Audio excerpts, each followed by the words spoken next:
WWF Royal Rumble 1998. I mean, perhaps the most unpredictable Royal Rumble to ever occur. I mean, 30 men. Really, anybody could win this. It could be, Jesus from Los Boricuas. It can be the Honky Tonk Man. It can be Headbanger Thrasher. It can be Stone Cold. It could be Steve Blackman. Like, anybody has a chance in 1998, and that's what makes the Royal Rumble so special. But no, genuinely it's a very eventful show. There's a lot going on. We've kind of been in the Attitude Era for a little bit at this point, but man, we are just steaming ahead. We got title matches, we got minis, we got every version of Mick Foley. So needless to say, we got a loaded lineup. So let's dive right into this bad boy right here on the Apron Bump Podcast. It's the hardest. Talk around and disregard it. Strip you off the ground, show you what heart is. Standing strong and proud, nothing can knock this. Let's get started. What's up, everybody? What the gosh darn heck is up, everybody? Welcome to the Apron Bump Podcast. I, of course, am your host, the hardest part of the ring, Kyle. How is everybody doing today? 1998 is here, everybody. Come on now. Come on now. Say goodbye to 1997. 1998 has approached, and what do you guys think? What year do you prefer? Is 98 better or worse than 1997 in terms of wrestling? In terms of the three major promotions in North America, WWF, WCW, ECW, which year do you prefer? Maybe just out of the 90s, which year do you prefer? I'll tell you what, speaking of those three companies, in case you missed it, which, you living under a rock? We just had the latest episode, or 2 episodes ago, whatever it was. The hardest promotion battle of 1997 came to a conclusion. A 3-hour bonanza going through the three companies, seeing which companies gave us the best and the worst of 1997.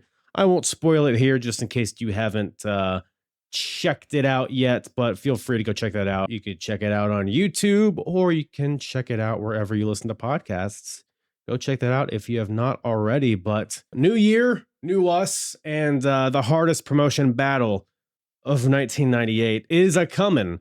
I made the decision here. I think we're going to wait until each promotion has at least one show that we cover here on the pod before we delve into the scoreboard, the spreadsheet, what have you. We will grade the show at the end, but in terms of best matches, segments, the worst matches and segments and all that stuff, we'll get into the weeds here in a few weeks once we have Royal Rumble, ECW House Party, and WCW Sold Out. So I think WCW Sold Out will be the first episode where we delve into the hardest promotion battle of 1998. But that is in the future.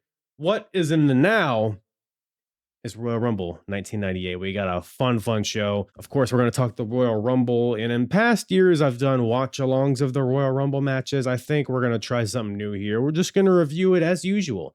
So no hybrid watch-along situation here. If that's something that you would be interested in what you guys think, whether you prefer like a watch along of the Rumble match itself or the just classical review type stuff. I think it worked out pretty well in this episode. I'm excited for you guys to take a listen. But outside of the Rumble match itself, we got Vader versus Goldust. We got Ken Shamrock versus The Rock for the Intercontinental Championship.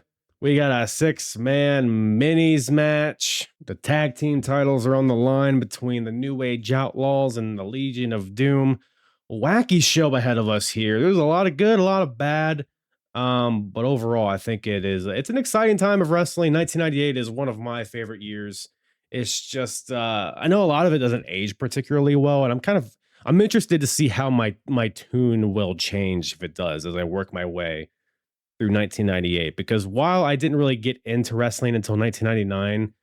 I've just watched so much 1998 content over the years where I feel like that's kind of really my start into wrestling in a lot of ways. So I'm excited to work through this year, and I'm excited for you guys to check out this episode with myself and the gals from Tea and Tussle joining the show. Man, what a hoot. What a hoot these ladies were.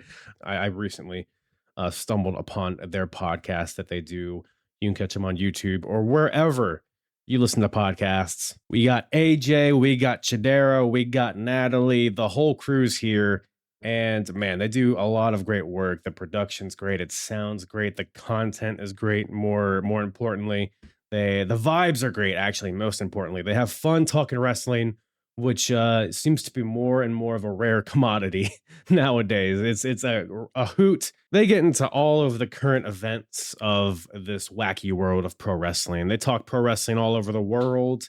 They talk the major scuttlebutt, what's happening, what's the backstage dirt, what's happening on screen, all of that stuff. But they do it in their very unique, very charismatic way. It's a easy listen, a fun listen. So go check them out. All of their description is in the description below. Once again, that is T and Tussle. And you know what? Let's get right into it. Follow me at Apron Bump on all the social medias. Join the Discord. Yada yada yada. Like, rate, review, subscribe. We got a beefy one today, so let's just hop right into this bad boy. WWF Royal Rumble 1998 with myself and the T and Tussle podcast. Yeah, no, but after watching Royal Rumble 1998, I mean, we'll get into the nitty gritty and all the matches and segments and whatnot, but just overall thought. Well, I guess first question, were you guys watching during the Attitude Era or no? I wasn't. I was too young. She wasn't even born. Yeah. Oh, wow. Oh, man. Normally I'm the young one, but wow. How the turns have tabled here. I'm a 99 baby, so barely 99. I was born in November. The 1900s. You're born in the 1900s. Yes. What about you guys? Were you guys watching? I was there towards the end of it, and I think I was there towards the transition to Ruthless Aggression. So a lot of my Attitude Era knowledge is just recapping such a wonderful era. And it's so funny because Attitude Era, I think it's like a fever dream to some people because all sort of like historical context, right? The Attitude Era didn't happen for a very long time, and that's what's right. That's a lot of people would think like, oh, it happened throughout the whole of the 90s. I feel like it happened it was just like 2-3 years. It wasn't that long. Yeah, for sure. Here in January of 98, it's like kind of the beginning in a lot of ways. I mean, this show here is pretty culture. I mean, it's significant because it's, we're kicking off the Austin run for the title and probably significant for a few other reasons, which we'll get into, Shawn Michaels and all that stuff. So, but with that, I mean, I think we might as well just dive right into this bad boy. So we got, first of all, and you guys might be coming into this like in a vacuum. Natalie might come back. I think she was having a lag issue or something. But 1998 Royal Rumble. Did you guys get the impression that anyone else had a chance other than Stone Cold Steve Austin at winning the Royal Rumble? No. Who would have been number 2, do you think, based on what you guys saw? The Rock. Probably, yeah. Sure. The Rock. Because it was the way they were marketing it. It was like a handicap match, 29 versus 1 man. Right. So I think that Royal Rumble was probably the biggest handicap match we've ever witnessed, and a lot of people do not want to admit that because of the strong reliance towards Stone Cold, him appearing, people chasing him, people wanting to get him already, and it's just. I don't know. Me, I'm biased though because that's my goal. So anything centered around. She loves Stone Cold. Oh yeah. Anything. This is the show for you. Yeah, anything centered around him. I'm just yes, please. Feed it to me. Feed me more. Shout out Ryback, man. I mean, Ryback could have won this, You never know. They didn't think Ryback would slide his way into this one, but he did. Yeah, no, I totally agree. It's even like the just the intro package. Even actually the intro package did a somewhat fine way of being like, oh, there's so many people in this match. It might be a rookie. It might be Steve Blackman. It might be Headbanger Mosh. But it's like when you get into the show. At the end of the day, it's Stone Cold or no one. And that's the bottom line. Yeah. Because Vince said so. That's or something like that, you know. But yeah, no, we opened the show here. We got that intro package, and then it cuts to Mike Tyson in the skybox. I didn't know he made an appearance at Royal Rumble '98. So I kind of popped at it. It was kind of a fun sight. Did this? I don't know if you guys are into. I mean, everybody knows who Mike Tyson is, but big Mike Tyson gals over there. I just know him from like the bite thing. The ear thing. Yeah, I think we're fresh off of that. Yeah, that's the only thing I know about him, really. And him in the Hangover. Hangover, that's number 2. Hangover is his second most significant thing. He also raises pigeons, I think. I think he used to raise pigeons or something. See, I love this kind of bizarreness. Like, it's just... It's just interesting things like that just make me invested in an athlete, because I've always thought that Mike Tyson, he had such a outrageous personality. And it's like, it's so funny because like when we're seeing him in this light in another arena, he's very calm, but you know deep down he's not a calm person. He's a crazy guy. Right. Well, it's the calm ones you got to watch out for. You know, they bottle it up. Exactly. And it's just like seeing him in another realm where people are even more potentially crazier than him. Because I think the first match we can particularly tell that there is definitely people that are more crazier than him. What makes you say that? I mean, you put it up there. You put it out there. Can we, maybe just for people like listening, can you guys paint a picture of what we're looking at here so our first match is Vader versus the artist formerly known as Goldust, of course, accompanied by Luna Vachon. But this is not the Goldust that people might be thinking about. How would you describe his attire here?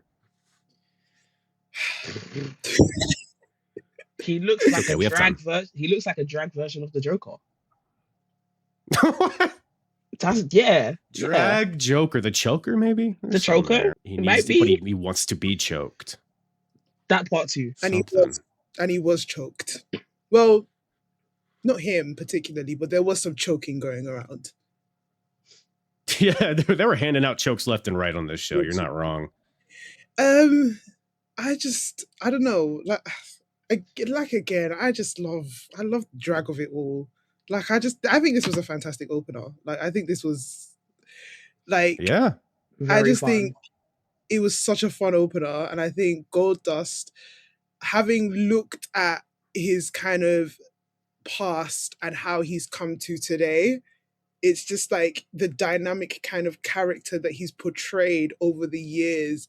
And especially in an era where, you know, there were so many people that were larger than life. For you to be able to kind of like stand out and be that larger than life person in this aspect and kind of like embrace it and be able to sell it like really well. I just enjoyed Goldust a lot. Yeah, no, I think because he debuted in the company with the hypersexual androgynous character, and then he kind of got away from it a little bit, was a little humanized, as we like transition into the Attitude Era. Goldust was kind of humanized for a bit, but now he's not. I guess he's still a human, but I feel like Goldust is his best when he makes people uncomfortable. And I don't know about you guys, but this made me uncomfortable. Very uncomfy vibes. I think Natalie, any thoughts on the attire? If you're not delayed anymore. No, I should be back. Am I back? Yeah. I hear you and see you. Yeah, okay, yeah. Right, yeah. So this period with Goldust, I completely forgot this is where Goldust is like all confused. And this year was like a very strange year for her. So this is the artist formerly known as Goldust. And I think he's just trying to find himself. It's a bit of a weird one. I think I just seen it as Goldust really like exploring the comedy aspects of what he can do. And as I understand it, these were all Dustin Rhodes' ideas. Like apparently Vince had no like input whatsoever. Dustin tried all these different personas. I thought it was quite funny seeing this attire, and then later in the Royal Rumble a complete different attire as well, from what I remember. But yeah, no, this is just one part of Goldust's like many personas, and I'm just like, if that's who Goldust is, that's who Goldust is, and I'll just take it and run with it, basically. Yeah, no, I totally agree. He was it wasn't all hits. You know, there were times where he dressed up as Shaft, which is not great with the afro and all that. Yeah, there is that, to be fair. Yeah, but you know, I think the general idea of his character was fun, even though maybe it didn't last too much longer after this. But I agree, guys. The Vader Goldust, ultimately, even all of like the goofy characters and the weird aesthetic of this match, it is Vader versus Dustin Rhodes, and I thought this was a really solid match, a really fun opener. People seem to be really into Vader here, which you know, we're kind of very much past his prime, I feel like, but I thought these guys put out a really good match here. What'd you guys think about it? I think it was a great match. I'm not too familiar with Vader and his work because, again, people, like you said, he was at the part where he was past his prime, so he was kind of like not in the limelight too heavy around this time. I mean, he was more. I would attribute him to more new generation type, that era, when they were with the Bret Harts and the Shawn Michaels, Right, and those guys. So I would attribute him to more, and then Undertaker in his like earlier days as well. Vader, I'm definitely interested in watching more Vader matches from this, and it's so funny because my first introduction to Vader is through Goldust, and I just only up from here. exactly. And I like the contrast of, like I said, this, like we were just talking about, this kind of like silly comedic character with this kind of serious big guy. And Vader, honestly, I've always seen like debates about how Vader is probably one of the top 5 big men out there. I don't know what you think, Kyle, but like I can see why a lot of people would have that sentiment in their head about Vader and his capabilities in the ring, and I'd love to see more, especially when I know that he went to New Japan, and I'd love to see more. And like, yeah, like I enjoyed this match. I thought it was a great opener, good crowd involvement, woke up the crowd, and yeah, they went bout for bout. Yeah, no, totally. Yeah, Vader. Yeah, I totally agree. He wrestles like a big man. I think that is why he's so highly regarded. He's like, everything's like a little bit awkward, but still like pretty intentful. Like he wrestles like a bear. Like he doesn't wrestle like a guy doing flip, even though he does do moonsaults and stuff. He feels intimidating. He feels menacing, and I feel like that could be a lost art nowadays. But yeah, no, totally agree. Any of you other guys have any thoughts on this one? Yeah, I thought it was a very fun match. I feel like technically they're both big guys, but they're both big guys in different capacities. Vader is obviously more like intense and ferocious, while Goldust kind of plays on like the funny and unique version of a big guy. And I feel like the two worked really well together within this match, and it produced a really fun and quality match. Yeah, absolutely. Natalie, do you have any thoughts on this one? Yeah, I think I might be different to everyone else. I thought it was a decent opener, and I think it was generally because the crowd were backing Vader really heavily, and so when you have a crowd that hot, the opening match is always going to be a decent match. But it wasn't like I thought it was like a simple match. It wasn't anything necessarily out there. I will say it had a creative finish, with Luna Vachon on the top of Vader before he went to do his splash. I don't think I've seen anything like that, to be fair. So I thought that was a creative finish. But throughout the rest of the match, there wasn't anything that stood out to me until the finish.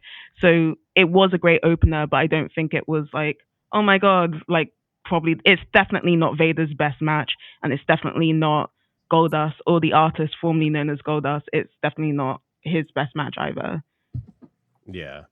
No, yeah, totally. I think there is even an element of like, I think the bar was so low with Goldust, at least for me coming into this. I'm like, oh, it's gonna be a comedy deal. It's gonna be wacky and silly. But then he's in there. It's like, oh, it's just Dustin Rhodes wearing wacky clothes and wacky face paint. And then I think it just exceeded my expectations. Yeah, and like you mentioned, the crowd's so hot for Vader, so it was just a fun atmosphere. And yes, the finish was by far the highlight. I feel like with Luna hopping up on Vader. To try to stop him from doing the Vader bomb, but Vader just does it anyway with Luna on his shoulders, and it spikes Luna face first to the mat while he hits the Vader bomb on Goldust, and Vader gets the win here, and they'll have a little bit more interactions in the Royal Rumble. But yeah, weird spot for Goldust creatively, weird spot for Vader in his career, but I thought this was a bright spot in Vader's WWF run. Yeah, people always go to his New Japan stuff, his All Japan, the WCW stuff. But in terms of WWF, I feel like this is one of his better matches, I would say. But we shift from that to Michael Cole backstage. He's, by the way, during that last match, commentary was like, Stone Cold hasn't even arrived yet. Because again, it's everybody versus Stone Cold. And the only way Stone Cold's not winning this Royal Rumble is if he doesn't show up. So commentary is talking about that during the match, and then after the match, Michael Cole's backstage. He's in like the parking lot or whatever. Stone Cold drives up in his pickup truck, gets out, doesn't want to talk to Michael Cole. Fuck you, Michael. Goes into his locker room, and then shortly after, the Godwins barge in. They grab Michael Cole, looking for where's Steve, because that's the whole thread throughout this night, is that all of the jobbers are trying to take out Stone Cold so that they have a shot in this match, which, to be fair, that is their only chance. But let's say, so Henry O. Godwin, Phineas I. Godwin, I don't know if you all are familiar with the Godwins. Let's say they did take out Steve Austin. Let's say they took a sledgehammer to the back of his head, just took him out of the match. Do you think either Hog or Pig would have a shot at winning the Rumble? We're thinking No. perhaps.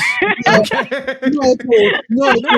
Because somehow, some way, Austin is gonna claw his way into the Rumble, and that's how the story goes. Because Austin and the money says so. Yeah.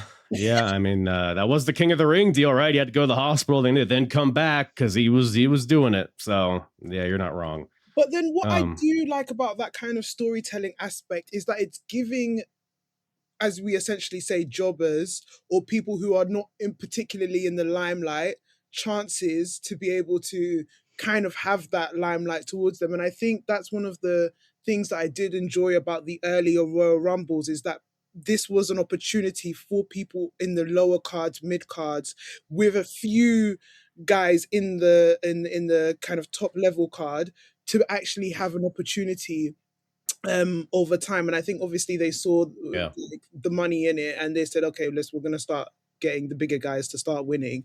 But it just shows like the transition from now. If you compare it back then, the names that were in the Royal Rumble to now, you can just see the stark difference in kind of like quality. So it's definitely a nice kind of like comparison to make when you look at then and now.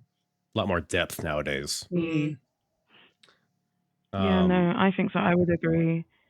I also think there's like something that we're missing now that was definitely there back then, is that continuity of storytelling, even whilst the pay-per-view is going, because we had all those backstage segments, and then there was all these shenanigans and like, oh, where's Stone Cold? What's happened to Stone Cold? Who's going to get Stone Cold? And like these days, it's just, okay, we're getting ready for the next match, and we may have someone speak, but like there isn't any sort of like I like where things are happening in the background. Even if people have a separate feud going on, there's still something happening in the background, and we get to see it because that continues the storyline for whatever's happening.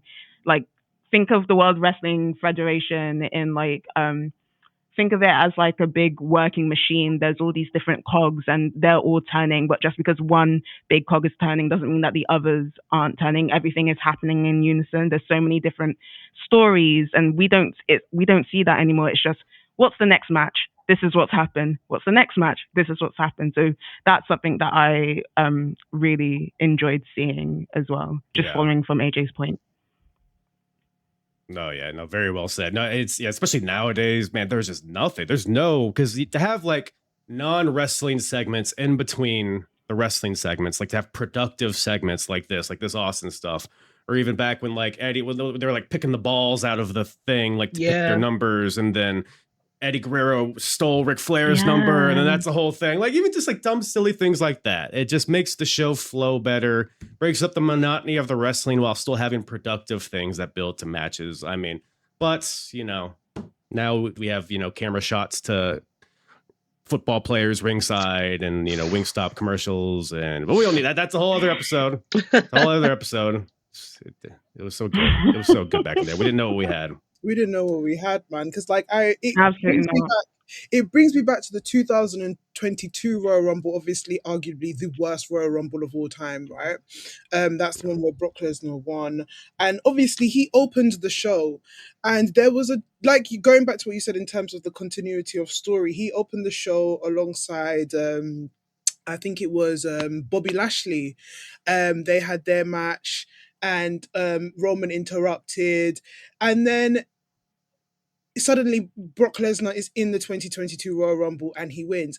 And I always argue that you could have really latched onto that and created a story where probably Brock Lesnar comes out and he's taken Jey Uso's place or Jimmy Uso's place or whatever bloodline member's place, drag them out, and then that could have created such an intense and interesting story. But it's just like little details like that it is missing, that when again you compare them back to these Royal Rumbles where again the mechanics are going on in the background, where the story is continuing, where the story element is really being focused on. It's just, again, you just, like I said, you just see the difference and you're just like, oh, you really could have done something there. Yeah. But speaking of things that were prevalent in 1998 that could come back in 2026, let's talk about the minis division, shall we? I mean, it is happening in 2026. Like it's having a renaissance. I feel like I'm pretty sure it was El Torito that was at Backlash, and he was different than this El Torito, by the way. Different, but same names. Yeah. Yes. But like the minis, oh god, I love it. I feel like this just represents how carny wrestling is, and how little people are in like the carnival scene a lot, and how prevalent that is. It's just the comparison to both of those two like elements of entertainment. It's so fascinating to watch. Yeah, it's and with special guest referee Sonny, by the way, in case we need to make this more ridiculous.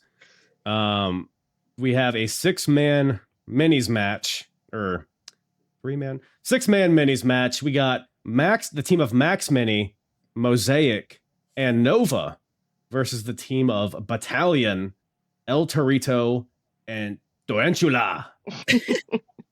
Isn't this the time they tried to sell us the mini division? It was very short-lived, but it was like yeah. It kind of comes and goes. They kind of forget about it for a little bit, and they're like, "Oh, we need to fill some spot on a pay-per-view. Let's throw out some little people." Crazy. But it's I would say that the heel side felt like, I don't know what exactly makes a mini, but there's some big minis in this match. There are some Haas minis. I guess under 5 foot, maybe, or 5 from 5 foot, maybe. This is speculation. Allegedly, let me just say allegedly right now. Right. How many meters is that? What makes a little person, I guess will be the wording I'll use here. 4 feet 10 inches is the cutoff, apparently. Okay. So under 5 feet, I guess. You know what, guys?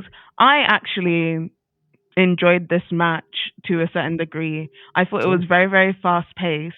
If you like arm drag central, because that's what this match was. They love doing that. I said take a drink every time there's an arm drag. Exactly. You'd just be on the floor, right? Because you'd have drank too many shots. Yes. If you like arm drag central, it is the match for you. But also, I really did enjoy, when basically everyone took turns to do a high-flying move to the outside. And it was just so funny because they were just waiting for the next person to do it. Sometimes you need, it was just fun. I kind of enjoyed it. It was a nice filler, honestly. Yeah, it's I mean, it's a nice novelty. You know, a wrestling should be a buffet, Yeah. and this is I don't know, whatever's small on the buffet. A lucha It's buffet. yes, an hors d'oeuvre, perhaps. Maybe this is because they're tiny and hand sized. But no, there was some fun stuff here. I mean, obviously no like storyline implications or anything. It was just a nice, it was filler, but I thought it was, the crowd didn't seem to be super into it, but it was fine for what it was. I do like Max Mini, who seems like the star here, apparently the smallest wrestler in the world at this point. I forget exactly how tall he was. I don't know if any of you have that offhand, but very No. tiny, the tiniest mini in this 3'7". 3'7". wow. Wow. That's Wow. Crazy. he gets the hot tag at some point, rolls in. It's all his pomp and circumstance, gets to his feet, and then Tarantula just boots him in the face, and he just immediately crumples. That got a cackle out of me watching this. But yeah, a lot of arm drags, a lot of dives, and then a lot more arm drags. But I don't know, any spots in particular stick out to you guys? A lot going on here. It definitely was the one where they were taking turns to just jump out to do all their tope suicidas and all of that, and all their dives out of the ring. Like, it was just like it, because it's so silly. It's like they take the dives, they get back up, they wait, they take the dive, they get back up, and they wait. Sounds like AEW to me, brother. No, I'm just kidding. Anyways, no, but I was we're not actually gonna say, usually I'm a person that hates when wrestlers are like waiting, but in this case, it's kind of funny. Like, it makes sense. Yeah. Dude, I mean, not trying to be funny. The fact that these guys can get over the top rope with planches is pretty impressive. Pretty impressive. Pretty athletic. Especially El Torito, who is very not, again, not the same El Torito. This is El Torito. Big guy. And he's flying around with ease, and some impressive stuff here. And a pretty fun finish, I thought. Max Mini hits a flying running Hurricane Rana to Torito, and he hits the Rana and then transitions into an arm drag into a crucifix pin. Like, it was a very slick kind of transition into that. And gets the win. So Max Mini, Mosaic, and Nova get the win. Let's get that Minis Trios title going on. Right? 2026. Let's make it happen. No, to be honest, I think that's what the Trios title needs right now. That division, because something. We need something right now. Are all these guys still around? Yeah. Oh, that is a question. Yeah, I wouldn't put it past them. That's what they need, more titles. But we got so we go backstage after that. The Nation minus Rock, they're looking for Stone Cold because we're all trying to take out Stone Cold. They find his locker room, Farouk, but before they barge in, he looks at Mark Henry. So in the history of the Nation, so Mark Henry just joined. Is either a week or two before this by turning on turning on Ken Shamrock. So, but The Rock is the one that brought Mark Henry into the group, not Farouk. Farouk had no say in this. So Farouk is like, Mark, now's your opportunity. I didn't want you in this, but earn your spot, take out Steve Austin. And then Mark Henry barges through the door, and then they find a foam finger with a middle finger. Look at it. It's just so silly. It's surreal. But no, he's a slippery fellow, this Steve Austin. You can't catch him. Huh? He's a Texas rattlesnake. What do you expect? Oh, that's actually a really good point. He like slithers around. Yeah. Really quick. Yeah. Wow. That's guys. This is why you guys are here. You bring in this context and these logic Bringing points the that I'm missing. knowledge. Bringing the knowledge. Yes, ball knowers over here, especially in terms of reptiles. But we go to the Skybox, where we find Mike Tyson still enjoying the show with Vince McMahon and Shane McMahon, which I feel like this is one of Shane's first on-screen appearances. And Actually looks so young. By the way, there was a point during the Minis match where like the crowd's like pretty quiet, and then they just cut to Mike Tyson watching this. And he's like, "Oh yeah, this is awesome! I love these references." Yeah. So Mike was loving it. So at least somebody's enjoying it. That's all that matters. Carl, I want to ask you a question though. Is that all right? No. So next match we got who's the fucking host here? It's me, I think. No, yeah, please.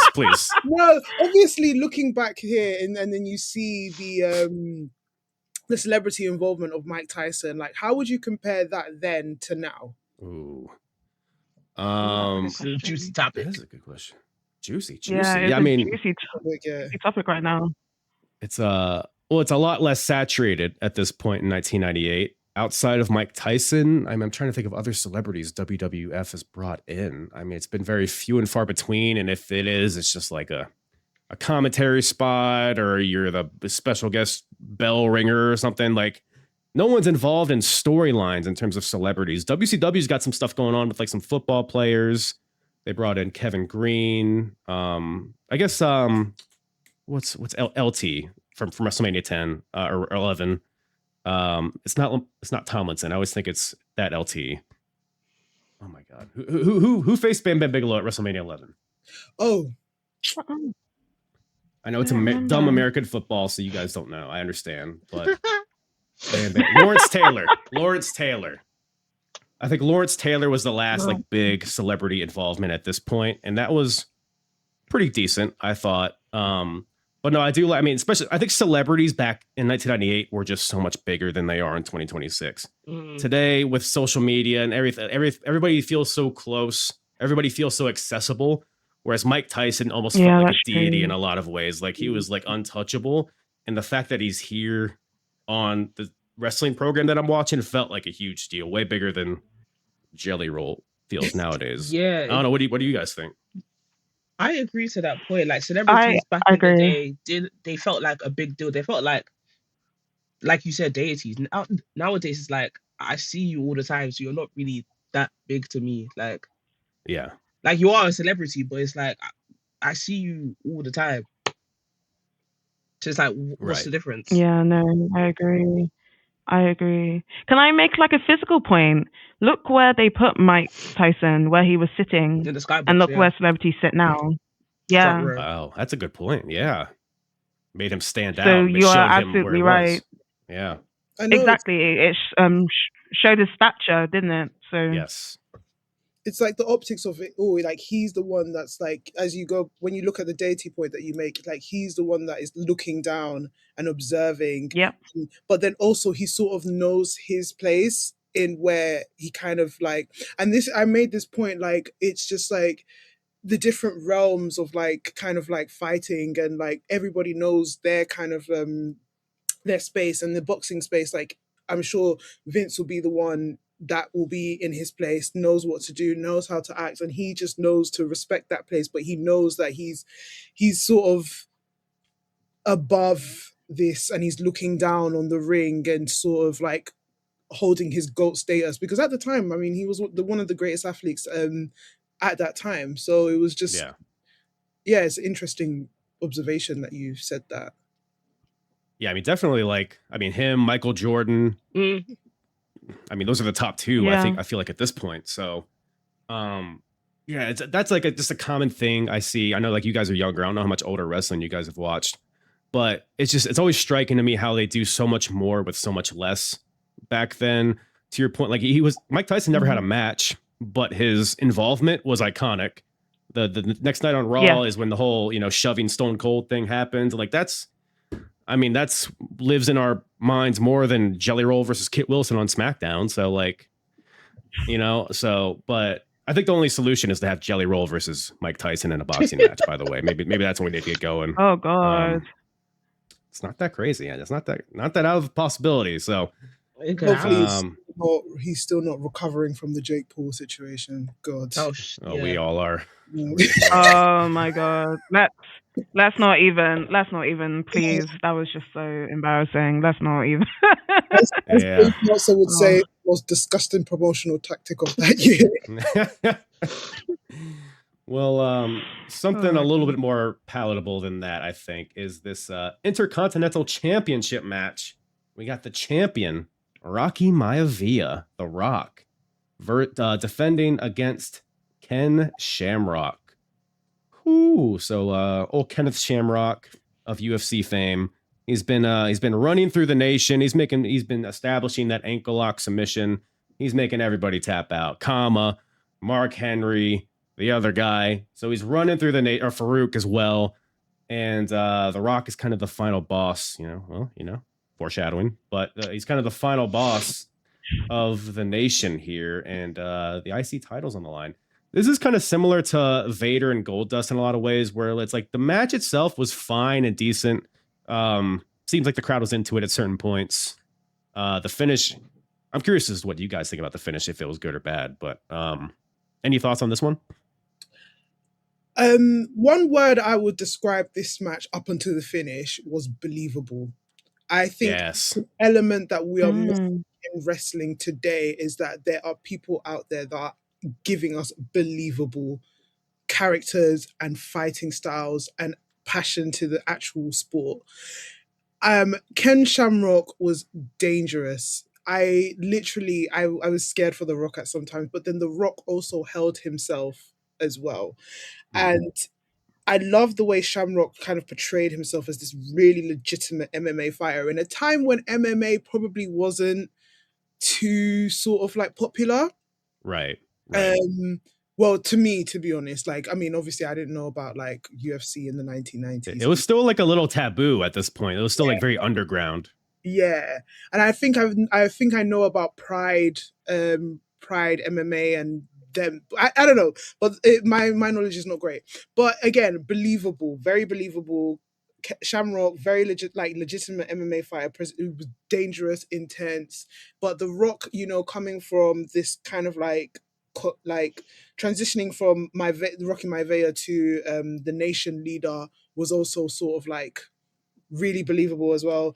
The finish for me, it's frustrating, but I can see why they did it. They need to protect both guys. I thought it was kind of creative. It does set a weird precedent, though. It's like, if we can go to the replay or like reverse decisions here, why can't we do that when the heels win with brass knucks? But valid questions. Yeah.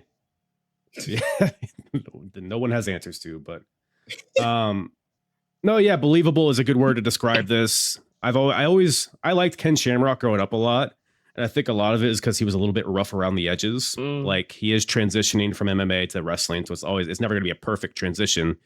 But there was some things were a little clunky, some things were a little stiff. But I feel like that's what wrestling needs a little bit of. I mean, obviously not to hurt your opponent or anything, but to like make things look like a struggle, look like a fight. And I think Ken Shamrock always did that, and Rock was able to sell that really well here too. To your point. But yeah, no, good stuff here. Shamrock towards the end, he's wrecking house, suplexes, big Hurricane Rana to The Rock. Then the Nation comes out. Ken knocks out Kama, knocks D'Lo off the apron. By the way, a great little point here is that D'Lo's ankle gets stuck in the ropes, so he like falls off the apron and is like hanging upside down, which forces the ref to check on him, which is just like such a small thing, but the psychology is like, why would the ref keep looking at you if you were just like walking away or something? So it gave the ref a reason to look at D'Lo. And this is where Rock brings out the brass knucks, smashes Ken with it, and then The Rock puts the brass knucks in Ken Shamrock's tights, which is a bit of a sketchy move, I feel like, but it's whatever. Maybe he had a plan. Goes for the pin. Ken kicks out, and then Shamrock's able to hit his belly to belly, makes the pin, but the ref's still distracted. But the ref turns around, makes the pin. 1, 2, 3. Ken Shamrock is your winner, or is he? Because then he's celebrating. And then as he's celebrating with the title, Rock is talking to the ref. He said he's claiming that Ken hit him with something. And then referee Mike Chioda goes over to Shamrock. He's like, hey, let's see let's see what's in those trunks there, Ken, which is like not very consent filled, but I'll allow it. It's 1998. Invasive. I would say so. Like, what if Shamrock just said no, I'm not going to show you my package, Mike Chioda. I feel like that'd be fair game. You got to feel him up. I guess you could, right? I guess maybe I don't know what the ref guidelines are, what their authority is, but I feel like you can't just dive into a man's trousers. That's my thought. But they did pat them down before. Yeah, they don't really pat down the. Are they patting them down there? the no square. I don't think they really touched They that. they pat everywhere Yeah. else but there. I'm like, but there. So heels, Oh. if any heels Yeah, no. listening, if you have any foreign objects, put them right there, right in that MJF. little section. I think you know what? I think that is where he puts his ring. He probably just It is you where know he puts like his ring. a ring toss situation, if you know what Yeah. I'm saying. But yeah, so they reverse the decision. Ref thinks Ken used the knucks, and it was creative. Like I admire the creativity, but it is kind of like, you know, sometimes they do replay, sometimes they don't, sometimes they reverse decisions, sometimes they don't. It's a little wishy-washy, but that is the Attitude Era in a nutshell. You always get wonky finishes. So, but the match itself was fine enough, I thought. Yeah, but it's still a bit illogical because how would you know Yeah. he used the knuckles? Yeah, what if he just had him in his tights? Yeah, what if he just What had them there for vibes? Like you don't know he used them. for vibes? Are you saying it's like maybe it's like a piercing Yeah, but I think situation? it's the fact that he has I it. don't know about that. No, isn't it just the case because he had it, and didn't The Rock basically hold his he held his jaw? What did he hold? He held his jaw as if like something had happened, He even held though his something jaw. hadn't happened. Ah, Yeah, he held his Okay. jaw. So it was like something had happened, which is why the ref was like, why Mike was like, okay, what's gone on here? I'm gonna use my sister watched the main event with me, and there's a specific scene there where she used this word, which I'm gonna use here. It's just unscrupulous actions in general. it's a great word. It's so nonsensical with referees. I know it's so great, but I'll bring it up again when it comes to the main event and the context as to why she said it. It's just, it is quite nonsensical when, like, refs can absolutely just hear people out and just be like, oh, that's the case. But instead, someone said this, so this is the reason why this has happened, and I'm going to reverse the decision, and I'm not going to hear anything out. That being said, I think, obviously, it was done deliberately so that Shamrock is completely over, right? I think if anything, that solidified that he was going to be over with the crowd, because the crowd went wild when he started taking it to the ref.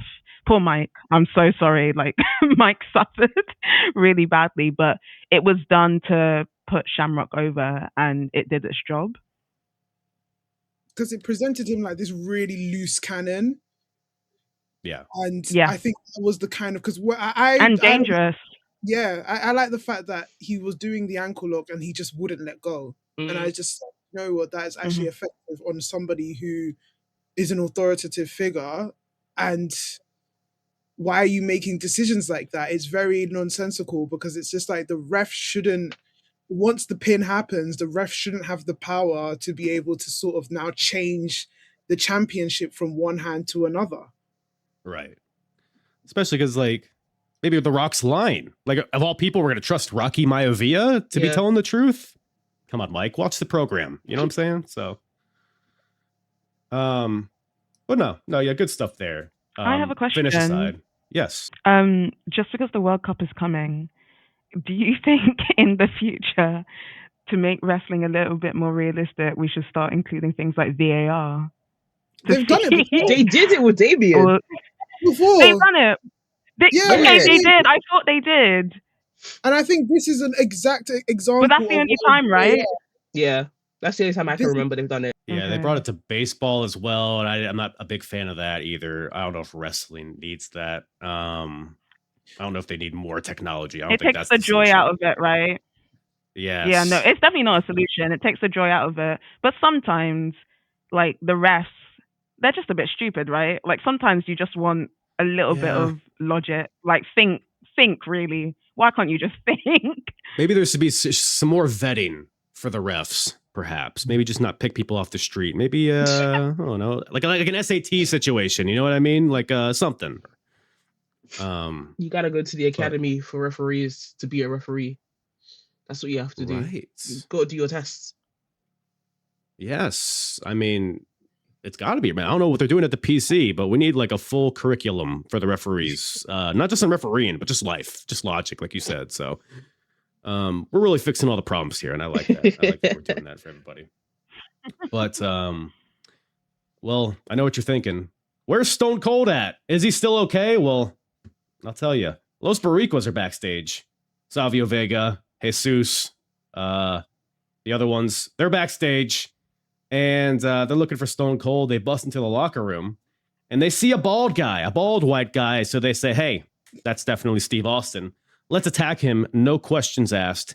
So they do. And lo and behold, it's not Steve Austin. It's Skull from DOA.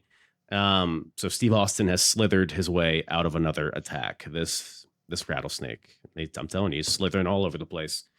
And this will come into play later in the Royal Rumble match, which I didn't catch as I was watching it. But Skull was supposed to be in the Royal Rumble, but he was unable to make his entrance.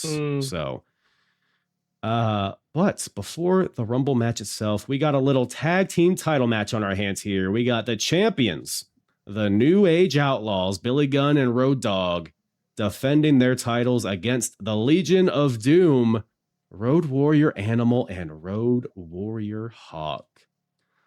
Pretty fun video package before this, huh? Very fun. Bring us back to these days, man. Come on. Ooh, Bring us back. Drooling when they get beat up, shaving each other's mohawks off. No. This is graps. This is real graps to me. And instead of video packages these days, we get Hulk Hogan adverts. Crazy. Oh, please. Yeah. Crazy scenes. Rent a center, brother. But then we got LOD. But the LOD promo. Hawk Animal. They're on the mic. It's the most Road Warrior promo you could ever. I don't know how much Road Warrior stuff you guys have consumed, but this is them in a nutshell, I think. No, for sure. They were just screaming. Like, it's them in a nutshell. I was like, why are you screaming? But then I remembered who they were. That's why they were screaming into the mic. And then you saw the spikes on their shoulders. Like, oh, this makes sense. Yes. It makes so much sense. Yeah. Yeah, no, very Road Warrior. It made... Do you know...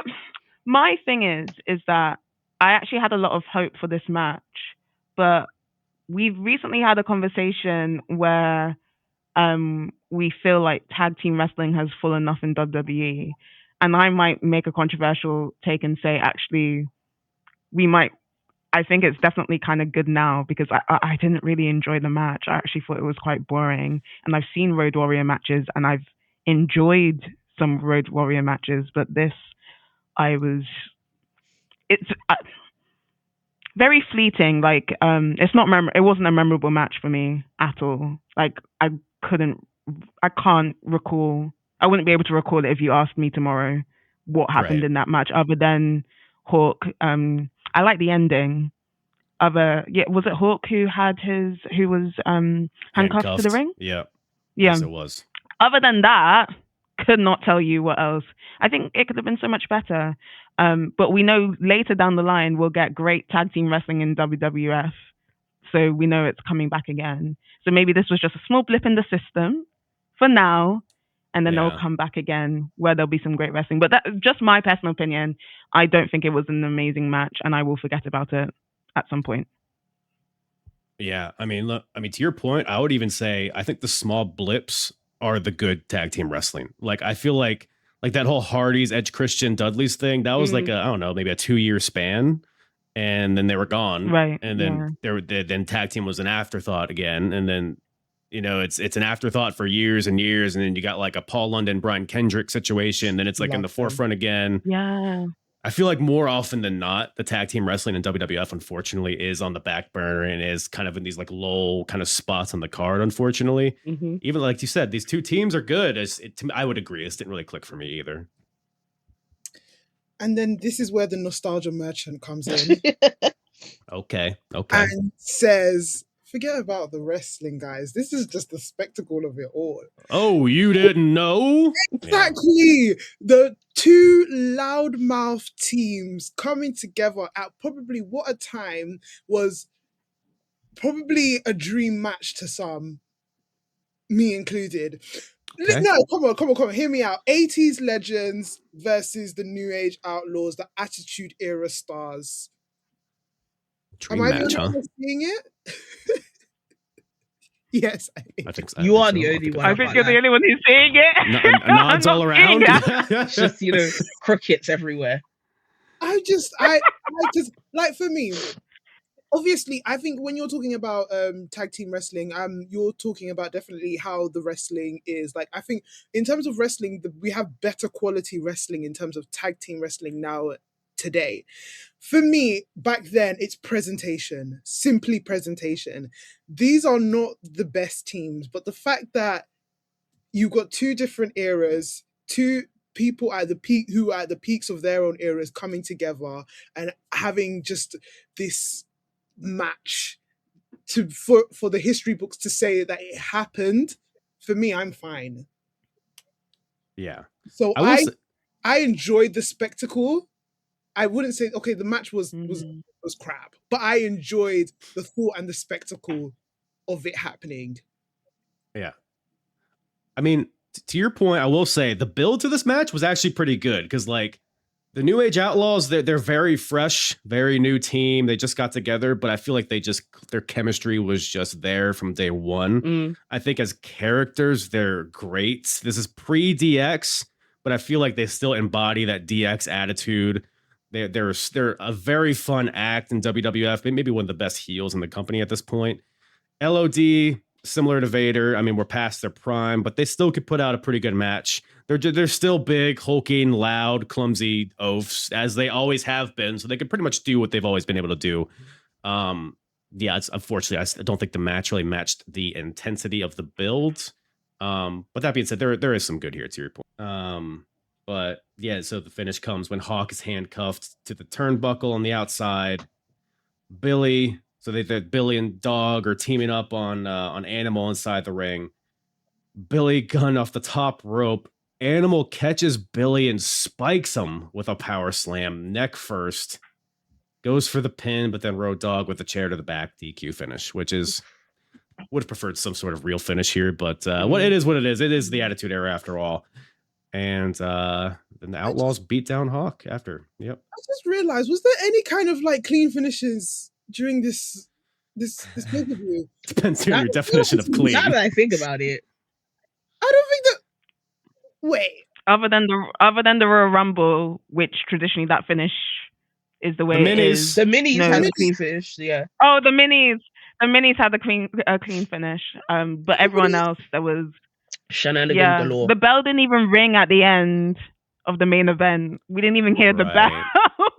Vader Goldust is they were like pretty clean finish. Yeah. Luna tried to make Vader, it not clean, but it true. ended up being clean. Yeah. But yeah, a lot of shenanigans. Shenanigans all around. Yeah. Yes. Attitude Era, man. Come on, guys. It is what it is. It is what it is. But before we get to the Rumble, any other thoughts on that tag team situation there? Maybe we kind of delve deep into it. All right. Well, the Royal Rumble match, everybody. Let's get to the main event. Let's get into it. The co-main event, you mean, the penultimate main event, because we do have the WWF title match after this. But we got the Royal Rumble 1998. Has anyone here seen this Rumble before? I have. AJ, no one else? I think I had. It's been a very long time since I've seen it, so I was essentially watching it for the first time here. I guess in terms of like, I'll pose this question because there's been like over 40 Rumbles at this point. Where do you guys put 1998? Like towards the bottom, towards the top, in the middle, top 10, bottom 10? Where do you guys think? Just ballpark. Where would you throw Royal Rumble, the match of 1998? I already know AJ has it at the top because her favorite man is in that match, and her favorite man won. That's a little biased, but whatever. Sure. Like I said, because I'm biased, obviously the 97, 98, and 2001 Rumbles are literally the greatest Rumbles of all time, in my opinion, because of those because of the winner of that the thing. Sure. 98, I'm gonna be so honest, I would not put it top 10. I'll be very honest. Okay, good. I'm glad. I'm glad. I thought you were going to be biased about it. I'm so glad you're being realistic. Do you know what? I have to be realistic. I'm so sorry. Like I said, biased, it's like I said, top 3, because obviously the winner. But in terms of not being biased and being realistic, I don't even think it touches the top 15, let alone the top 20. I agree. Yeah. I agree. I think probably bottom half. I think I might throw this one. It was, again, just the build to it, the lack of any like I mean, I guess with hindsight, we know who wins, but like, they just nobody else had a chance. Mm. And I feel like just the action, like the second to second action within the match, there was some fun stuff here, but I think the bulk of it was a little bit plotting and a little bit just like waiting for Stone Cold kind of thing. But it did have a, maybe back half is a little too harsh. I think it's right around the middle, I would say. But I guess we'll talk about it. We'll talk about it. I mean, I'll just go kind of chronologically through the entrance and what happens. Feel free to interrupt me if you have any other notes as we go along here. But this Rumble starts out as a little bit of hardcore Rumble. I thought 2001 was the only one that had a hardcore Rumble, but we have it in 1998, starting out with Cactus Jack and Chainsaw Charlie. Wow. What a way. Terry Funk, by the way, for those unfamiliar with CC there. For those uncultured. Uncultured swine out there that don't know ball. All right. So Cactus brings his trash can. Charlie brings his chainsaw as per his name. Cactus runs away from his chainsaw because why wouldn't you? He throws chairs in the ring, just littering the ring with chairs. And we got the trash can. So all out the gate, it's ECW. Thoughts on the chair shot trading between the two? Foley will hit Funk with the chair in the head, then he gives the chair to Charlie. Sorry, and then Charlie hits him a few times. Thoughts? Hardcore wrestling. Hardcore. Well, every time like I think about Mick Foley / Cactus Jack with a chair shot, I get scared. I do fear for his life. That was my thought. I do fear for his life a little bit. That was me. Yeah. I saw a chair shot and I was just like, ooh, head, ooh. Unprotected? Like what we know now. Unprotected, yeah, what we know now, I was just like, ooh, maybe not, guys. Might do that differently if we did that nowadays, but it is remarkable that Mick Foley is still walking around fine. Fine, relatively, but like for what he's gone through, the fact that he's like an articulate, got his head on his shoulders guy, he's a modern marvel, I think, this Michael Foley. But so Funk and Cactus are going at it, and then Tom Brady comes into the ring. What's you guys' favorite Tom Brady match? If I'm being honest, I didn't even know who he was until this Rumble. How about Salvatore Sincere? His other character? You're probably more familiar with Salvatore Sincere. Nope. Oh, okay. Well, he was in there for 3 seconds, so probably doesn't matter. He gets eliminated immediately, hilariously. And we got, I think it's Cactus gives Charlie a suplex through a table of chairs, which was like a very novel spot at the time. I feel like it's kind of been done a lot nowadays, but here you can hear the crowd like, oh my God, they went through the chairs. And then business picks up a little bit. We got The Rock coming in, ends up being the Iron Man of this whole little situation. It's a rough start. I mean, he had the match beforehand, but then he comes to the ring with Mick Foley and Chainsaw Charlie. Rock finds himself inside of a trash can. Foley and Charlie do a little punching bag situation on him, knocking him from pillar to post. And then we get some of the tag team guys out of the way. We got Mosh. We got Pig. We got 8-Ball. We got Blackjack Bradshaw. These are crazy names. Any notes on those fellers? These are crazy names. They sound made up, but they're real, unfortunately. And then Chainsaw Charlie ends up eliminating Cactus Jack with a little drop down situation. Cactus charges him, but goes tumbling to the outside. So Mick Foley's out, guys. Sorry for any Mick Foley fans, but he's done for the night. So going back to Jack Bradshaw, right? What? Why? You need to get to know me, right? Big Blackjack Bradshaw guy. All right. Was one of my favorite wrestlers. Okay. I respect it. He's like, I'm judging heavily. No, hear me out, yeah? Big guy. Sorry. You get sound effects, bro. Continue. Sorry. Wait, AJ, I know you're about to speak, but because you said "hear me out," you're just reminding me how your "hear me out" is Goldust, and the artist formerly known as Goldust. Hold on. Stop. Let's pause. This was Pause. Okay, Cal. There's No. There's some Hold law on. into our channel. I have to. All right. Go ahead, please. So basically, and obviously, please give us your opinion, right? So obviously, we were talking about a time where there was wrestlers who had sex appeal, right? And Right. Okay. Tracking. obviously, we're talking about Randy Orton, we're talking about Jeff Hardy, and I said at the time, Goldust had a certain sex appeal. What certain time? That's the real question. At what point in time? Very different from year to year. So I need like an era. I need something. And I think in the 90s, around this time, when we're watching, no, actually, much Maybe earlier, not actually, this, not when he was in the artist. not the formerly known artist as Goldust, Like previous- original Goldust. the original Goldust, with the whole theatrics, the whole sort of presentation, the people forget that Dusty Rhodes is his dad, so his promos were giving very much energy. So I just thought that he had a certain air about him that was quite attractive in terms of wrestling machismo. So wait. So your explanation. So are you into Dusty as well? That's a good question. No. Are you? That's kind of what it sounded like to me. No, Dusty, when he did that promo on Ric Flair with the fur jacket, I thought that was peak sex appeal. Okay. You're such a fascinating person. Wow. Yeah. You really. Wow. I'm sorry. Sorry for putting you on the spot. You said "hear me out," and my mind just went boom. I didn't want to bring it up. So the question: face paint on or off? Oh my god. Face paint on. Ooh. With the Okay. blonde wig.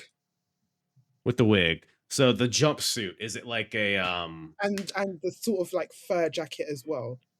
and the jacket? Now we're getting crazy. Now it's just hot and sweat. It's gonna be sticking to him, and you like. We're not gonna be able to manipulate. You know what I mean. So You do you, babe.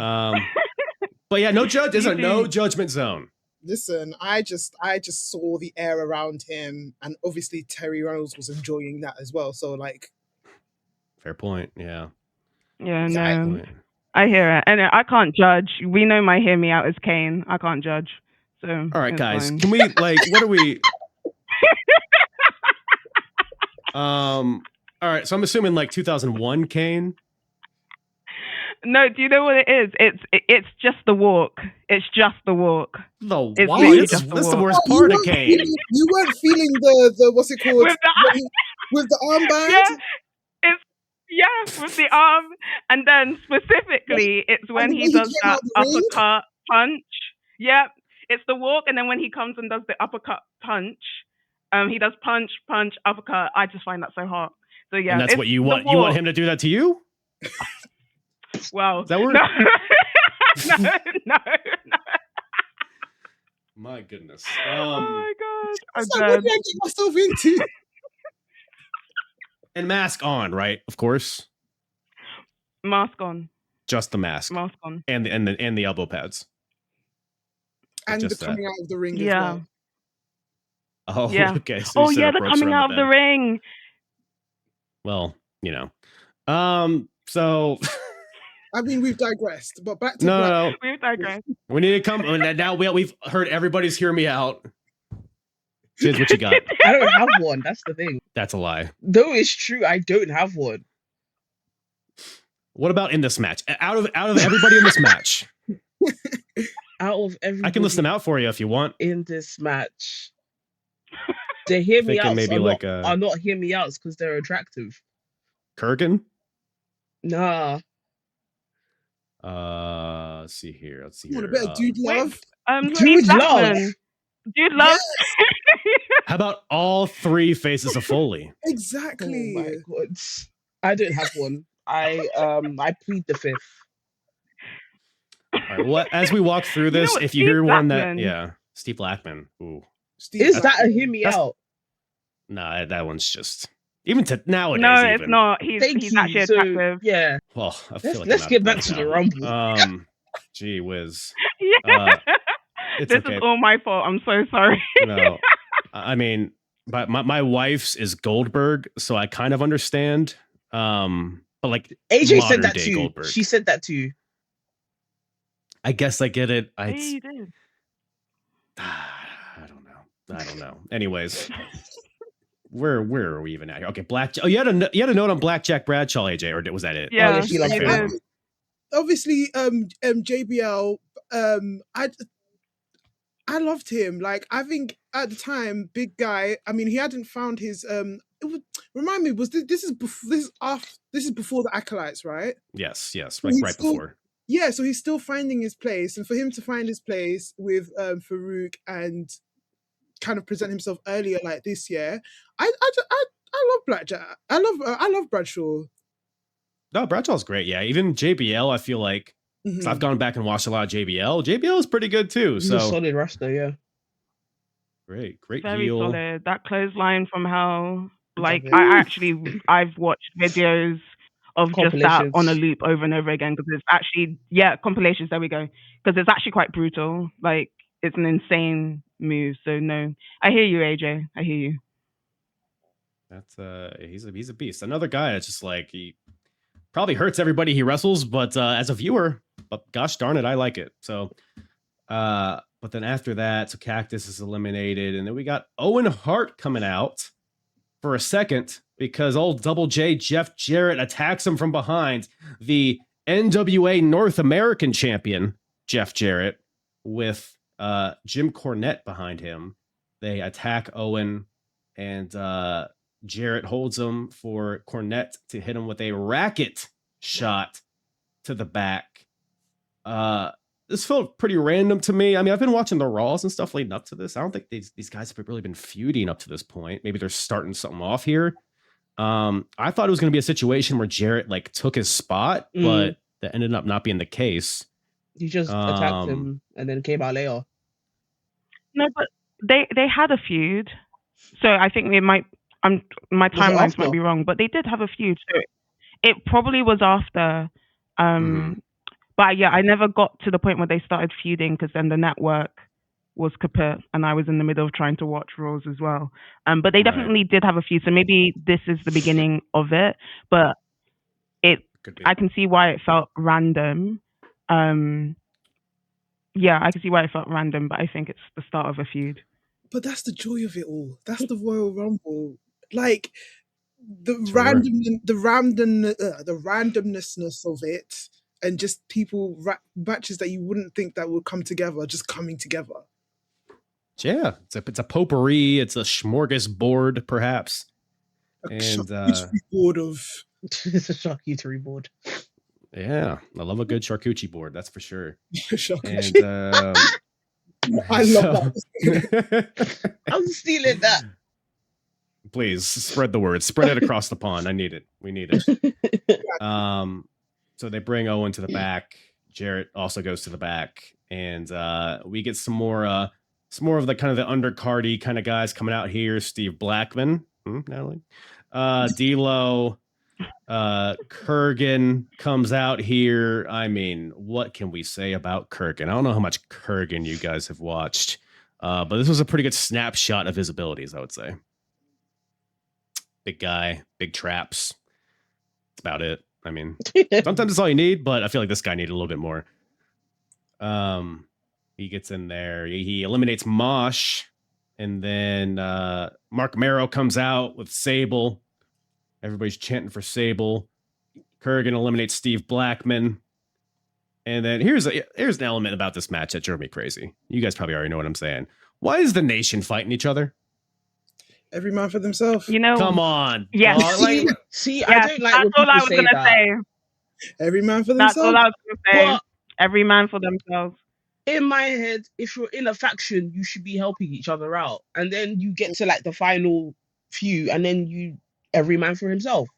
Why are you gonna do it during the match? But they're selfish. Because they're selfish people. I agree. What your vision is logical, and that should have happened. But they're selfish people, and everyone wants that opportunity, so they're going to take it. And I'll be honest, Farouk had issues. I mean, we'll get to that point, but Farouk obviously had issues with The Rock bringing in Mark Henry. So this is his only chance to disguise my problem with you, and then they'll go back to being friends the week after. It was just every man for himself, Rock. It's all good. Yeah, we're fine. Yeah, but it feels like every time I looked, the nation was beating up each other. Rock and D'Lo were going at it. D'Lo hits Rock with a low blow, like they're going at it. And then Ken Shamrock comes out, lights up Kurgan with some kicks and punches, and then everybody gangs up on Kurg to eliminate him. My issue with this is that I expected Ken Shamrock to bolt for The Rock. Right. After the match, after what happened after the match, After what happened earlier in the night, I expected him to go straight for The Rock. Why? I would love to know why they went for. Obviously, they're trying to portray Kurgan as this kind of big guy because obviously the elimination happens. All of them are taking him out. But again, going back to sometimes just missing the smaller details, I would have loved Ken Shamrock to just go straight for The Rock. Forget everybody else. I know The Rock was in a little spot in the corner with someone else, right? But forget it. I'm going straight for The Rock. I need to continue this story. You've just cost me a title. Yeah. Well, it's a good point. It's a good point. Maybe I would have to go back and look at it, but maybe Kurgan was like in the way. You know, maybe the idea was like he's this wall you got to get behind before you can get to The Rock situation. But yeah, no, I guess Ken could have like gone around the ring or something. But yeah, no, definitely a good point. So Kurgan's out of there. Kurgan's not going to WrestleMania, unfortunately, everybody. But then we got Headbanger Thrasher comes out. And then we got Mankind making his appearance, which is just sensational. Hell yeah. Proving that they're not the same person as Cactus Jack. So I've never seen them in the same room. Oh, there was the one promo where they were all sitting. True. Yeah, that's true. Remember, this is the era where there was fake Diesel and fake K. Fake Diesel will always kill me. They would do anything. Who is it? Fake Diesel and fake Razor Ramon. Sorry. Yeah. Yes. They would do anything. That was tough. That was tough. They could have gotten a fake Mankind maybe, but no, it's the real deal here. Real deal. Coming out here. Eliminates Chainsaw Charlie, which Chainsaw Charlie stuck around for a while, by the way, in this match. So he gets he avenges his friend, Cactus Jack. Mankind does, and then after that we got Goldust coming out. Now, what are our thoughts on this getup? Costume change, yeah. AJ, is this what you prefer? You said this is the era, right? Listen. Like we mentioned before, he's finding himself. He's finding his inner chakras and trying to align them with the direction that he wants to go in. I just think maybe the bikini is a bit too much. It's just not needed. But other than that, I have no complaints. None? Okay, sure. All right. Whatever floats your boat. It's a chakra issue, to your point. So he'll find them. Just the artistic flair of it all is what just he needs his stones. They're just misaligned. Yeah, he needs a dream catcher or something. There's something there that he needs to find out. He's missing his zen. And, exactly. He's zenless. Yeah. Or maybe too zened. Too zened out. Overdosed on Zen, this Goldust here. But yeah, he's in a silver jumpsuit with like Kane like face paint, as I would describe it. Basically looks like Kane's mask. But he comes out here and then he eliminates Mankind, his former mommy, or the other way around, whatever it was. And then Jeff, that's the whole thing. We don't need to get into it. Jeff Jarrett comes out. And then after that, Owen Hart comes back out for revenge, officially entering the match.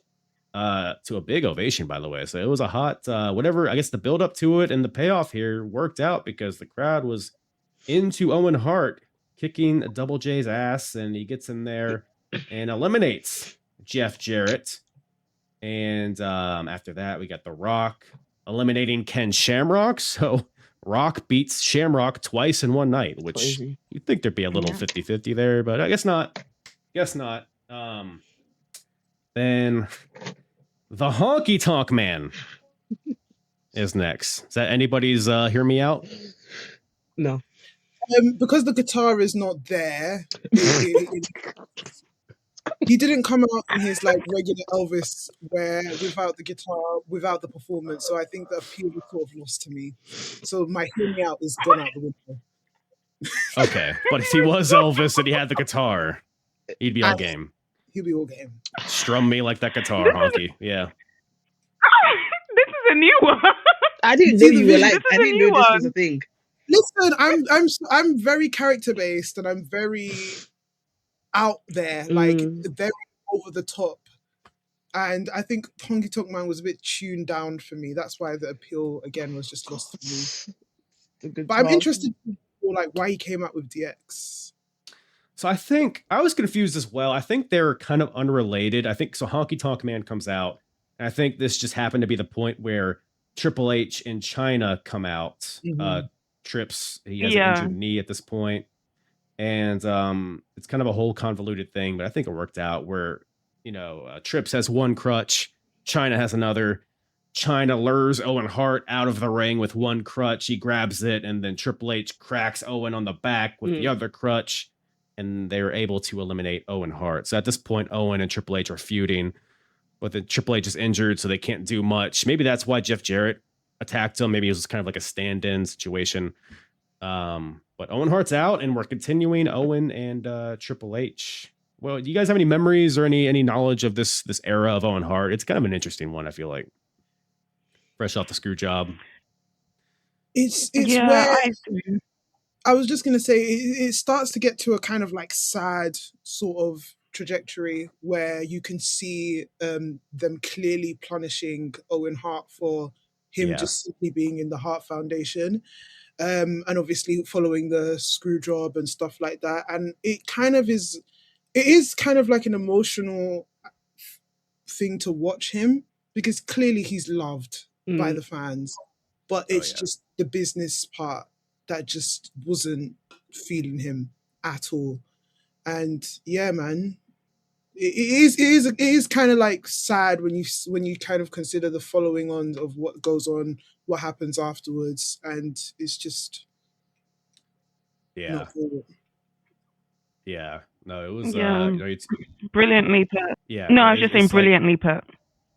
Like after, because the Hart Foundation, everybody leaves, and then Owen attacks Shawn Michaels at the end of a pay-per-view in December, and the crowd's really into it, and they just never really followed up on that. Yeah. And then the Triple H feud is fine, but then it kind of just, again, they don't really go anywhere with that, and then Owen Hart's in the Nation before you know it. So, but it is what it is. But it was good to see him out here, have a cool little moment here, eliminating Jeff Jarrett. Then Ahmed Johnson comes out with some sort of headband situation. He's trying out a different look, Ahmed Johnson, but he is riddled with injuries. He's had neck injuries, knee injuries, finger injuries throughout the entire past couple of years. And I feel like even when he gets in the ring, it's a little bit kind of clunky, and it's like kind of hard to get up. So it's kind of sad to see, because Ahmed was so hot for a second. But here, we're very tail end of Ahmed Johnson here. What did you guys think of old Ahmed Johnson entering this situation? Because I remember him to be a big, massive guy. Like, but here, even like when he's entering the ring, I don't like to body shame. Obviously, wrestlers are, but you can clearly see that he's a bit unhealthy. That's the injuries have taken a toll on him. That he's a bit slow. Obviously back then it would have been like a more like, oh God, wow, Ahmed Johnson, he's back in the ring. But it's just like, it's not a great sight to see. He's not what he used to be.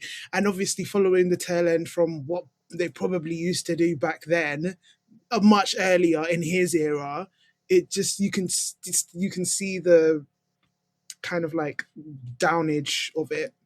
Yeah, especially like the year before, 1997 in the Royal Rumble, like him and Farouk had a highlight portion of it. Ahmed sprinted to the ring with this huge 2x4, ran him off, and now we're here. It's just no energy to it. So it's just kind of sad to see. JR's pissed at his earrings, which interesting. I mean, I guess let's wrong. ignore those two. It was tough. But then Mark Henry gets in there, and then can I just say that I kind of liked that that for me was a bit of a parallel between Ahmed Johnson and Mark Henry. And like obviously, like we said, Ahmed Johnson comes in slow, a bit older generation, and then Mark Henry, this is at the time he's young, he's fresh, he's just I guess for me hungry. I guess for me what they were introducing was this is the new version of what a new generation, perhaps. A new generation of what we expect this guy to be. And I just thought that was just an interesting parallel between the two. They might have not thought of it, but I just thought, okay, that was actually quite interesting for them to kind of just follow on from each other. No, yeah, that's valid. Yeah, it's definitely, whether or not that's what they planned, that's definitely what was represented, especially with hindsight. But then after that, we get another countdown, and we get like lights flickering, but there's no music, and no one comes out. And then they just continue with the match as if that didn't happen, which I was very confused at the moment. Maybe commentary said it, maybe I missed it, but apparently upon research, the idea was that this was Skull. Like it was his portion, but he got attacked earlier, so he can't get in the ring, I guess. I don't know. Did commentary mention that at all? I'm not too sure. So they focused, Jerry Lawler was like, oh, clearly that was Steve Austin and they've already got into him and stuff. But I had to Google it and figure it out as well. I can't remember who it was, but someone did run at number 22 when there was silence. So I thought maybe there was going to be a scuffle backstage and they would take the camera and show us, but they didn't. Right. So it was very confusing. It made me actually think and appreciate sort of what WWE is doing now in terms of showing the statistics on the screen and how long a certain wrestler has been in the ring and what number we're at and stuff, because I was starting to get lost a little bit. And then at that point, I had to keep on pressing back. I was like, have I missed someone going in? So that's one thing they do right now, where like we actually can keep track of what's happening through what they put on the screen. Yeah, no, I agree. It was like the first time they did it, I was like, oh, I don't know about this, but like you said, it does help you kind of keep track of what's going on. And so I think ultimately it's probably a good idea that they do that now. But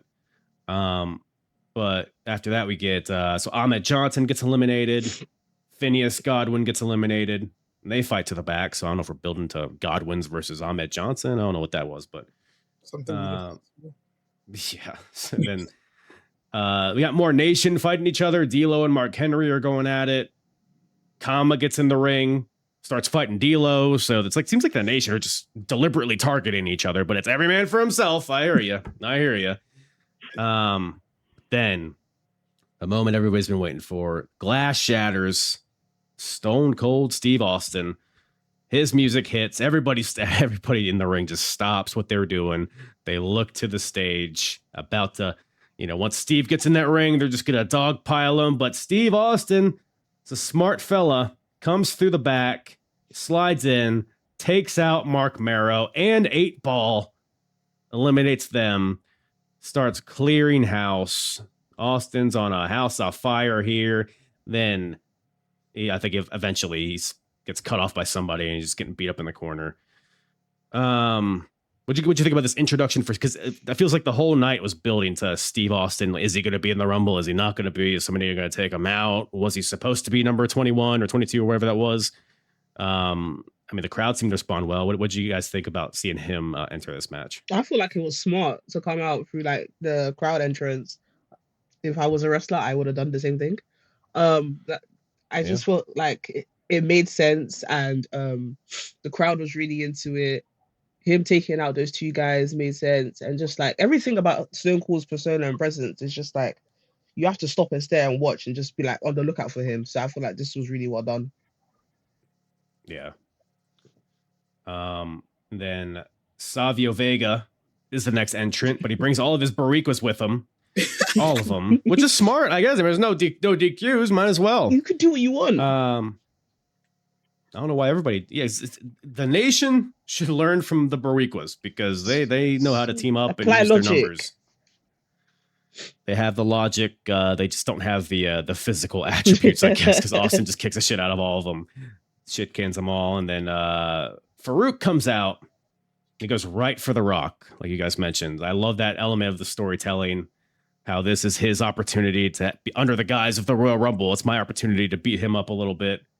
And Austin and Rock find themselves on the outside, not eliminated. They're brawling.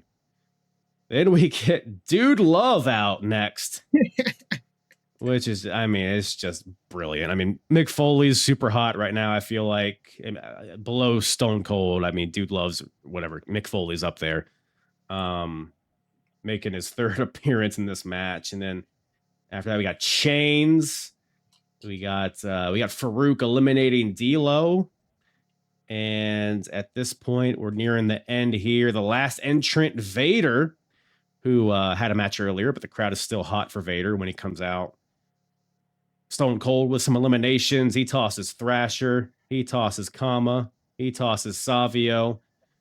And the final six, out of the final six, we got 3 Nation members. We got The Rock, we got Mark Henry, and we got Farouk. And then we also got Stone Cold, Chains, and Dude Love. Final 6. I mean, even at this point, is it any question? Like, does anyone else has a chance at this point out of these final 6? Dude Love, because obviously, I even forgot how hot they were on him. Not Dude Love, obviously just Mick Foley in general, but I remember how hot they were on Mick Foley.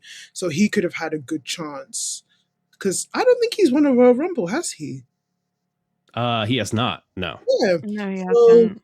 he could have had a good chance, but I just think Stone Cold was that much hotter.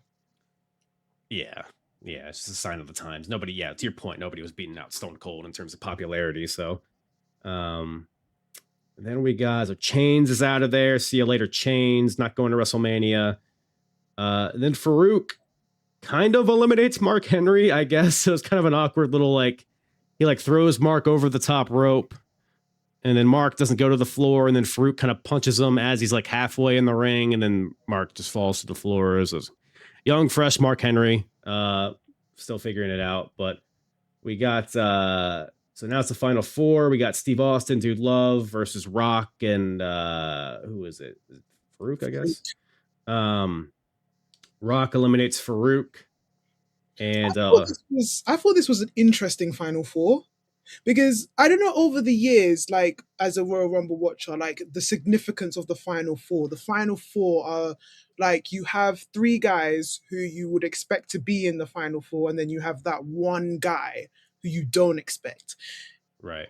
It's in this one, I thought it was interesting because obviously you expect Stone Cold, The Rock, they're going to be there. But I can't decide who between Dude Love and Farouk would you think that, who's the guy who's the black sheep of the final 4, if you understand what I'm saying. Yeah.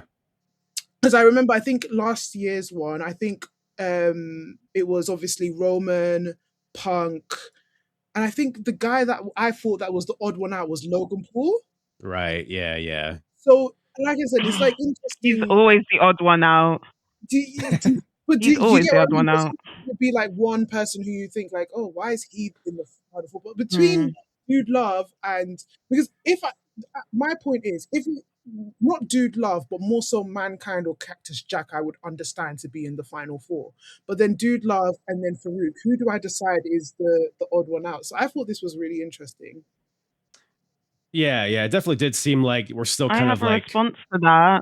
Yeah, please go. Oh no, Carl, you go first, and then I'll go after you because you were saying something. No, you're good. Sorry, I think we're delayed a little bit, but yeah, I think they're just kind of stoking the flame of that Farouk and Rock feud at this point. So it felt like more that was like kind of the entity that was there, rather than like Farouk being like a guy that could possibly win it. But to your point, yeah, there is kind of always like at least like a one like, oh, I didn't think they would make it this far, which it's the beauty of the Rumble. You never know who's going to win. So I actually think they're both equal in this, because the Nation were coming off. I mean, the Nation were top heels, particularly in 1997. They had a lot of high heat, and Farouk definitely had that sort of power. They were a big storyline, and the whole fight with Ahmed Johnson, and whether there'd been a black champion or not. So actually, I mean, like when you think about the timing of the Royal Rumble, I think it works. And then Dude Love is Dude Love. It's Mick Foley and stuff. Yeah. I think the timing, it works in that significance. But I do hear you, AJ, where there usually is someone, a random person, and in the last couple of years it has been Logan Paul, much to my chagrin. So yeah, I hear it. Yeah. And well, we get to the final two. I mean, the perfect final two, especially for the time. Stone Cold and The Rock going at it. Not very long, but you could see that intensity and why they would be just top rivals for years to come. And Stone Cold tosses Rock out of the ring. And Rock, you think Rock's gone, but he's not. He gets back in the ring. Stone Cold Stunner runs into it from Steve. And then Stone Cold tosses The Rock over the top, and lo and behold, your 98 Rumble winner, Stone Cold Steve Austin, as it should have been. I mean, it's kind of predictable. It doesn't really mean bad necessarily, but it felt like a pretty cool moment, ultimately, the way they built up to it.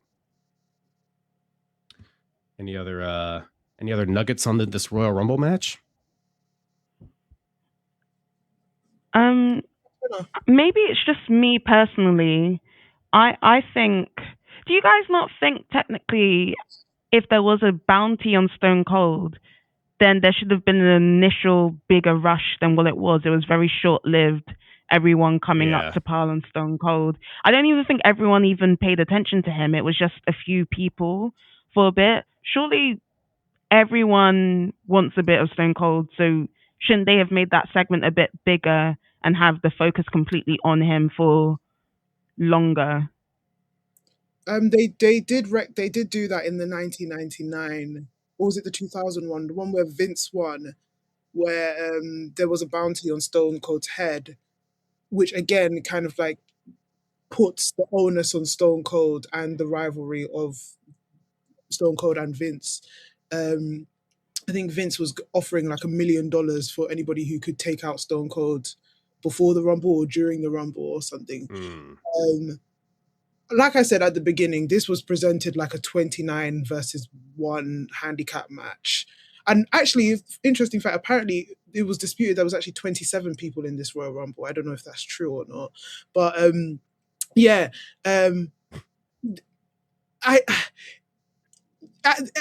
love Stone Cold, but I think sometimes if now they added the bounty, let's not put too much onus on Stone Cold, if that makes sense. Once they like kind of touched him, they moved on to their own individual feuds. AJ, actually, I'm just thinking there wasn't a specific bounty this year, but I would have thought everyone would have a personal vendetta against Stone Cold, because leading up to the Royal Rumble, wasn't he basically interfering in every match possible and making it his personal mission to make Raw hell on earth? So surely if you're all running around backstage trying to find this guy, when it now comes to the actual Royal Rumble, it's Stone Cold or nothing. So maybe for longer it should have actually felt like 29 versus 1 or 27 versus 1. Allegedly, we don't know how many people were in there. Maybe they should have put a bit more effort into making that a segment. No, I understand, actually, Yeah, I guess they tried to in the beginning, but then they were thwarted, and then that's just the chaos of the Rumble. I guess you can kind of go with that logic. But yeah, they could have done what they did to Kurgan and all just kind of dogpile on him, but maybe Austin's just a little bit better than Kurgan, is my thought. So, but that being said, we are at the main event, ladies. We got the WWF title on the line in a casket match. Shawn Michaels defending against The Undertaker. So I feel like people, when they hear this match, they're like, oh, it's the match where Shawn got injured, which it is. It's been a while since I've seen this match. I don't really remember a lot about it. But when I was watching this, I was like, oh, they're going to have like a pretty good match. And then Shawn gets injured at the end and then it's over. But no, the injury happens like within the first like 2 minutes. Shawn gets thrown over the top rope and hits his lower back on the casket. And apparently, herniates some discs. I think he crushes one of his discs in his back. And ultimately, this would lead to his long hiatus after this, like a 4-year hiatus. But that even with the injury, it seems like he didn't even notice because I thought this was a pretty great match. What'd you guys think about it? I thought it was good. Obviously not the best match that they've ever had. Right. But yeah, I thought it was good. Like, obviously due to the injury, it was a bit slow. Mhm. But I think the storytelling of it all was honestly the best part of it. Like, I thought it was outstanding. I think this is where those two shine in terms of like storytelling, in my opinion. But other than that, like, yeah, man, the chemistry that these two have together in the ring, the way they work together, the kind of characters that they have in terms of like how it got here, and just the involvement of probably one of the greatest debuts as well of all time. I think was it Kane debuted? Yeah. No. He Yeah. already debuted. He already debuted. Yeah, he already debuted, but then obviously it was connected somewhat to this. Yeah. But yeah, it was just, I don't know. I understand like maybe the injury kind of like brought it back down, but I honestly think this was one of the top matches of his time. Yeah, I mean, we're fresh off of that Hell in a Cell too, so it's crazy that they went back to the well with Taker versus Shawn so soon after. So they had a high bar to set, but again, I think it was pretty good.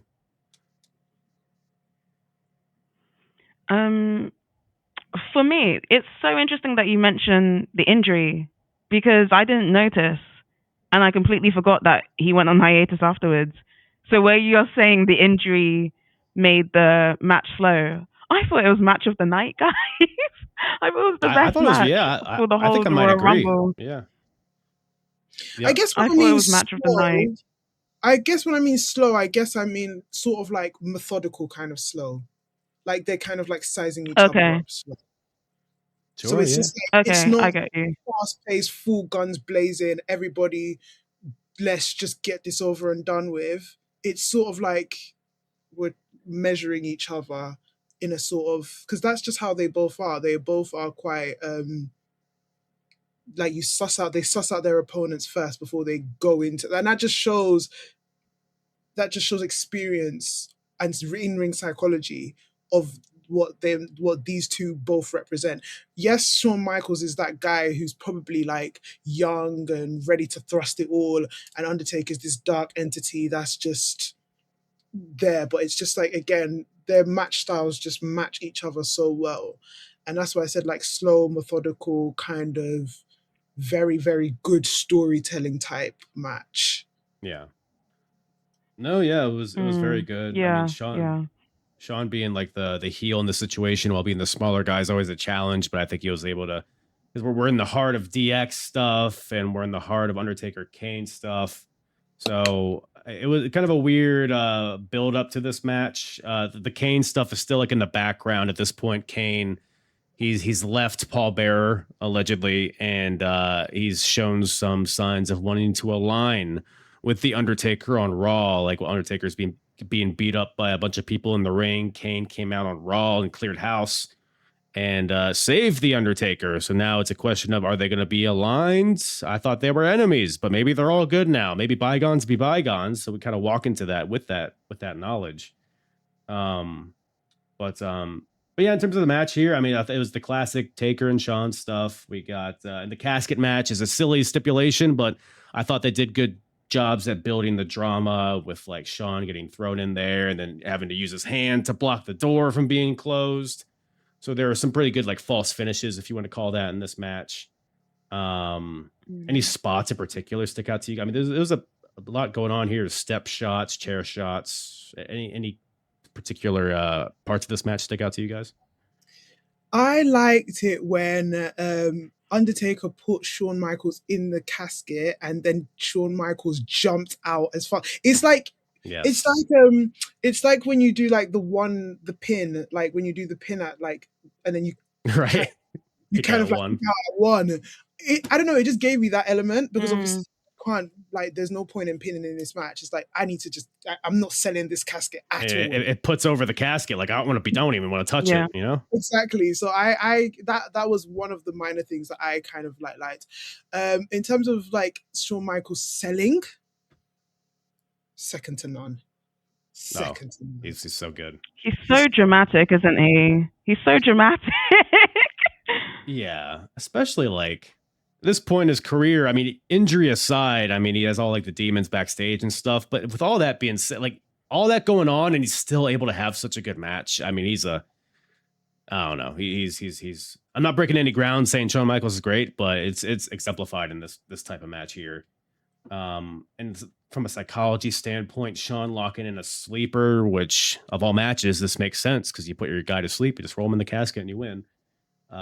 He rolls Taker in the casket, tries to shut the lid, but he stands over the casket to do a crotch chop over him, which is a crazy visual. But then Taker lifts his hands up, goozles him, so to speak, but not in the throat. He grabs him and tosses him in the ring, just like that. So he's in the ring. Taker makes his comeback. And what else we go? Oh, Taker goes for his running clothesline, but Shawn ducks and Taker like skips into the casket from inside the ring.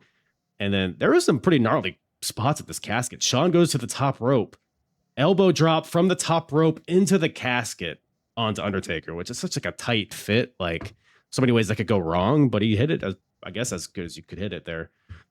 And then the lid closes with both of them in it. So there's some sort of scuffle, one would assume, inside the casket.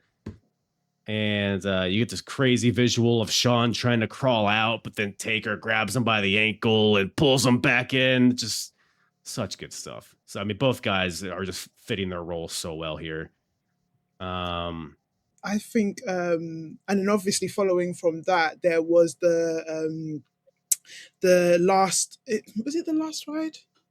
No, it's not the last ride. The Tombstone Power Driver, sorry. Yeah. Tombstone Power Driver into the casket. Whew. That was a very like modern type of spot. Like I wasn't expecting that in this match. And then that was great. That was great. Yeah. And then everybody, just all these like the backstage just pouring onto Undertaker. Why? So I was so confused. So Taker's got the win. The New Age Outlaws come out to help Shawn, which I can kind of understand. They've had some interactions on Raw and whatnot relating to DX. Like, I get it. Why the hell are Los Barriquas here? What do they got? What's skin in the game? They've been all over the show, by the way. Los Barriquas, they've been trying to attack Stone Cold. They're attacking The Undertaker. They were in the Rumble. Is the era of Los Barriquas, I think. We're entering. They just want to be a part of it. They just want to be included. Yeah, trying to make a name for themselves. They're trying to make a name for themselves, to be honest. But I hear it because even my sister who doesn't watch wrestling was like, why are they here? She can understand why the New Age Outlaws were coming out, but why were the other guys coming out? What is their link to Taker, to Shawn? Yeah, I have a list of favorite moves from this match. If you want to hear them, please lay them out. Because actually, I thought so. Specifically, I had to write this down actually. So first of all, I want to say that Shawn and Taker are like yin and yang. They go so well together. Like the chemistry is off the charts. So there was like a scoop slam from Taker. Shawn was midair, and Taker just grabbed him and put him into like a sort of scoop slam. I thought that was beautiful. The power driver to the steel steps, and that was loud. Like that was shockingly quite loud. And I thought it was actually like really ridiculous how I thought something. If when you guys were talking about the injury, I was thinking for a second, was that the injury? And then I remembered the whole back stuff and blah blah blah. Probably didn't help. The flying elbow. No, it definitely didn't help at all. The flying elbow as well into the casket was really, really good. I mentioned earlier that my sister talked about unscrupulous antics. It was Yes. Sean was in the casket. What was it? It was powder. It could have been some drugs that he was taking back at the back. That's what I'm thinking. He had it on him. He always has it on him. He had it on him. But my sister was like, what the hell is that? And then because she forgot it was a casket match, so it was no DQ. I was like, no, it's no DQ. He can do whatever he wants. But she couldn't understand. And she was like, the ref should have rung the bell there and then. But there's a whole casket on the outside. So yeah, anything goes. But yeah, unscrupulous antics in this match for sure. That was pretty unscrupulous. I mean, I guess... I don't know. I would have to look at the rule book. Can you only use the casket in a casket match? Again, we would have to like look at the PDF files, like all the rules and stuff. But like, yes, I mean there's chairs and steps involved, and Barik was involved, so it seems like it was pretty much no DQ across the board. So, but then so everybody's ganging up on Taker, like all 6 or 7 guys. Lights go out, music hits, fire explodes. Out comes little brother Kane to clear house and help his brother once again. You gotta love it. What a family moment. You know, they've been estranged for so long, and now they're back together. It's a real heart-touching moment. But by golly, Kane turns on Undertaker, clocks him in the face with that uppercut that you like so much for some reason, and then beats him down and choke slams the Undertaker into the casket, and DX shuts the lid.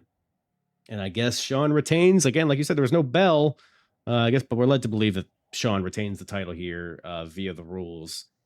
But I guess that's not really the story here, because Kane padlocks the casket shut. They bring it to the stage.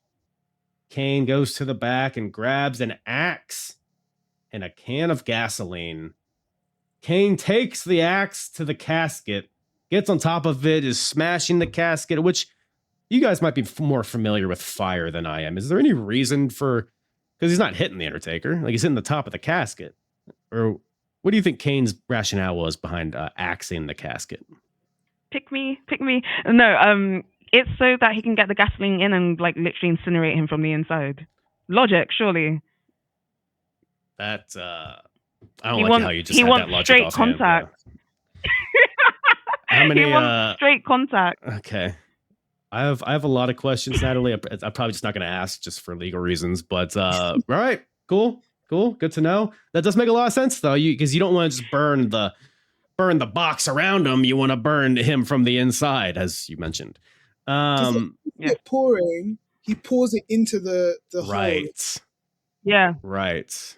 Great. That's good technique that we all should keep in mind if we ever want to burn a sibling alive in a casket. So, so that's how we go off the air here.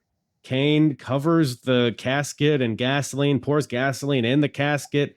Paul Bearer hands him a lighter. Kane throws it on there, engulfed in flames. I mean, what a visual this is. I mean, this is like a defining Attitude Era visual, I feel like. And so I guess Kane is not a fan of his brother, it turns out. He's still pretty peeved at what happened from his childhood. So, but then home video footage that they showed later showed that Undertaker's not in the casket.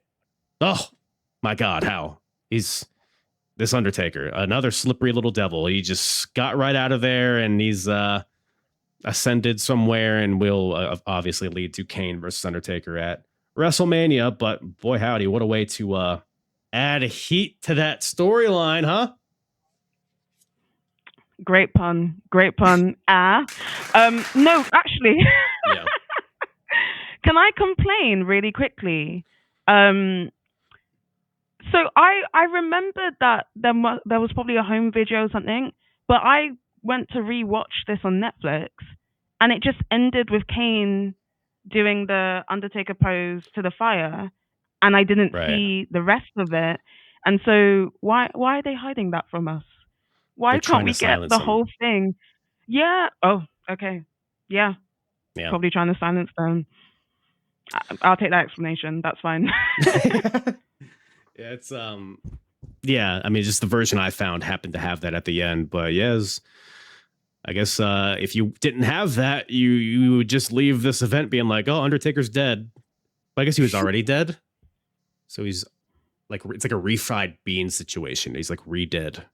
You know what I mean? So but yeah, no, crazy way to end the show. And any other overall thoughts? Or I guess, Chiz, if you're back, if you can hear us. Am I back? It seems like you're back. Oh Seems like my you're back. god. Oh, Yes, Wi-Fi. they're trying to silence you They're as trying to well. silence me. I will not be silenced. The Yeah, I thought this match was interesting, very interesting. I thought the ending was interesting. I'm a big fan of casket matches, to be fair. I don't know, I just like the whole production of it all, and like Yeah. the whole like dead persona of it all. It just gives me. I was gonna say good vibes, but that's not the right thing to say. We're learning I so think much it's about you fun. guys. I think it's fun. Sorry. But yeah, no, I thought it was very interesting. It's not the greatest match I've ever seen, but it was all right. It did what it had to do. What are your top 3 casket matches? I don't know if I have a top 3. I can give you one that I can remember off the top of my head. I would say Darby versus Brody King was That's a a really coffin good match. Tomato. Tomato. They're both in a dead enclosed space. It's the same thing, in my opinion. Okay, that's debatable. People aren't gonna It's like not that. debatable. But all right. Yeah. This is a dictatorship. It's my dictatorship. Is it really? Because I think I can remove you from this room if I wanted to. No, but, okay. Maybe I went too far. Do I have another one? Mark Henry Undertaker? Oh no. Yeah. Was AJ Styles versus The Undertaker a casket match? Boneyard match. Boneyard. Okay, see. Yeah. It's more akin to a Buried Alive. Where do you stand on Buried Alive matches? They're fun Guys, too. how can you forget Daniel Bryan versus? That's so true. Wait, I what? forgot about that match. I'm so sorry. Who did he face? Daniel Bryan versus who? Kane. Was that a thing? I don't remember that. Yeah, I guess. Makes sense. It was like one of the few casket matches that didn't have Undertaker. Oh. Who? Really No, good. I'm forgetting one. Hold on. Do dumpster matches fall under the same umbrella? Kalisto versus Ryback? No. No? Okay. No, you can climb out of a dumpster. You can climb out of a bin. And you can't climb out of a casket. I guess not. You can climb. Well, you'd be dead if you're in the casket, I think, is the thing. Yeah. That's what they say. Allegedly. A logic sound. I mean, we're just getting all in a tizzy here. She disagrees. The dumpster matches do. I mean, we'll put that out to the people. Do dumpster matches fall under the same umbrella as casket matches? We'll put that out to the people. But yeah, that's Royal Rumble 98. Ladies, any other thoughts? Any other notes we maybe missed talking about this event? I have 2, especially in terms of like the longevity of like the characters, especially particular. It's just such an interesting portrayal of watching the evolution for me of Kane and Undertaker through the years. It's just like, because I've always established, now this is my hot take, right? And I've explained this hot take to a lot of people that I think in terms of character development, I think Kane was a greater character. Hear me out. Now, obviously, Kane started off as this demon, this pyrotechnic demon, went over the years, and then he became more humanized, right? And then this is like an early portrayal of The Undertaker, him being buried alive, but then coming back to life. It gives like this kind of folklore, this switch between the dimensions type of character, and it's more so interesting to when you look back at these kind of like matches and you see how far again the character development happens. Not to say that Undertaker is a bad. I think Undertaker is the greatest character gimmick of all time. It's just in terms of character development, and then if you want to talk about long-term storytelling, I think this is such an early portrayal of how you can see both of the two characters together, and just watching them and just seeing them evolve throughout the years. You like I said, we've seen Kane at this kind of pyrotechnic demon phase to now being authoritative Mayor. figure, and then Mayor even, and then you see Undertaker just switching between the realms of life and the undead, and I just think it's such like looking back, and I just like feel vindicated because I feel like my point stands, because it's just like, again, but that, like I said, that's not to say Undertaker isn't a bad character. Undertaker is the best character of all time, but I just think it just showcases that Kane's character development makes more sense when you think about it in terms of long-term storytelling. Yeah, totally. I feel like Kane has more of a backstory from like beginning to end. Yeah. Whereas Undertaker kind of just showed up as a dead guy. It was like, all right, I guess you're a dead guy. And then they kind of built off of that. But Kane might have like the more complete story behind him. What about you guys? Any other thoughts on the show? I think it was go ahead. Sorry. No, I was just going to say, I've got 2 points, but just to add to AJ's point, Kane gives the Undertaker storyline sustenance.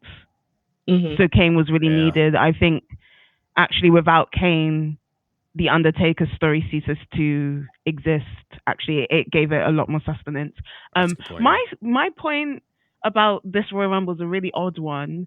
What I realized watching this is that no one was a surprise entrant, and how we've gotten used to expecting like some form of a legend or some surprises in the Royal Rumble.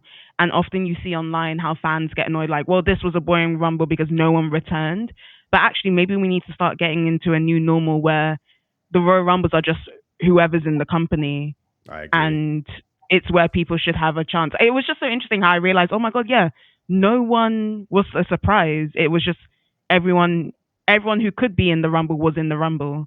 And maybe we should reach that new normal now. I guess the closest surprise, sorry to interrupt you there. No, it's all right. I guess the closest two you can say were Honky Tonk Man and Vader, because they were just simply from a different generation. But then, and some element Ahmed Johnson, but I completely agree with what you're saying. It's just who is in the company. And I wouldn't say more so that they were surprised. I just think they were just past their prime, but you wouldn't expect them to be in the Rumble kind of. But that's a fantastic point. No, I hear Natalie's point, but I feel like surprises come different in this current stage because you have more legends than you did before. Right. Obviously, back then you had like people who were like jump companies, but it's like you were all watching the same thing at the same time, kind of. Whilst nowadays you have, because there's more like a broad range of companies that you can pluck people from, there's more of an element of surprise and like a legend coming back to the Rumble sort of thing. But I do agree that we should more be focusing on who's in the company at the time rather than who's going to be the biggest surprise at the Royal Rumble. Yeah. No, I totally agree. I feel like establishing that foundation with your current roster, like creating stories within that roster rather than like, I feel like nowadays it's almost a crutch. Returns, like I feel like they use returns as a crutch, like the AJ Lee situation. It was a great moment, but then they just didn't. There's no follow through, and I feel like that happens so much. And I think Royal Rumbles, even that's what everybody looks forward to is the surprises. But I would rather see something more like this, where there's a story embedded in your current roster, and you just go about it that way. But also to your point, there are more legends. Like all the legends are cultivated here in this era. And now we live in a time where there were so many legends and that are still around. So yeah, there's definitely pros and cons to it for sure. But that's all the tea I got for you guys. But if you people listening and watching want more tea and you want a little bit more tussle, I know just a place.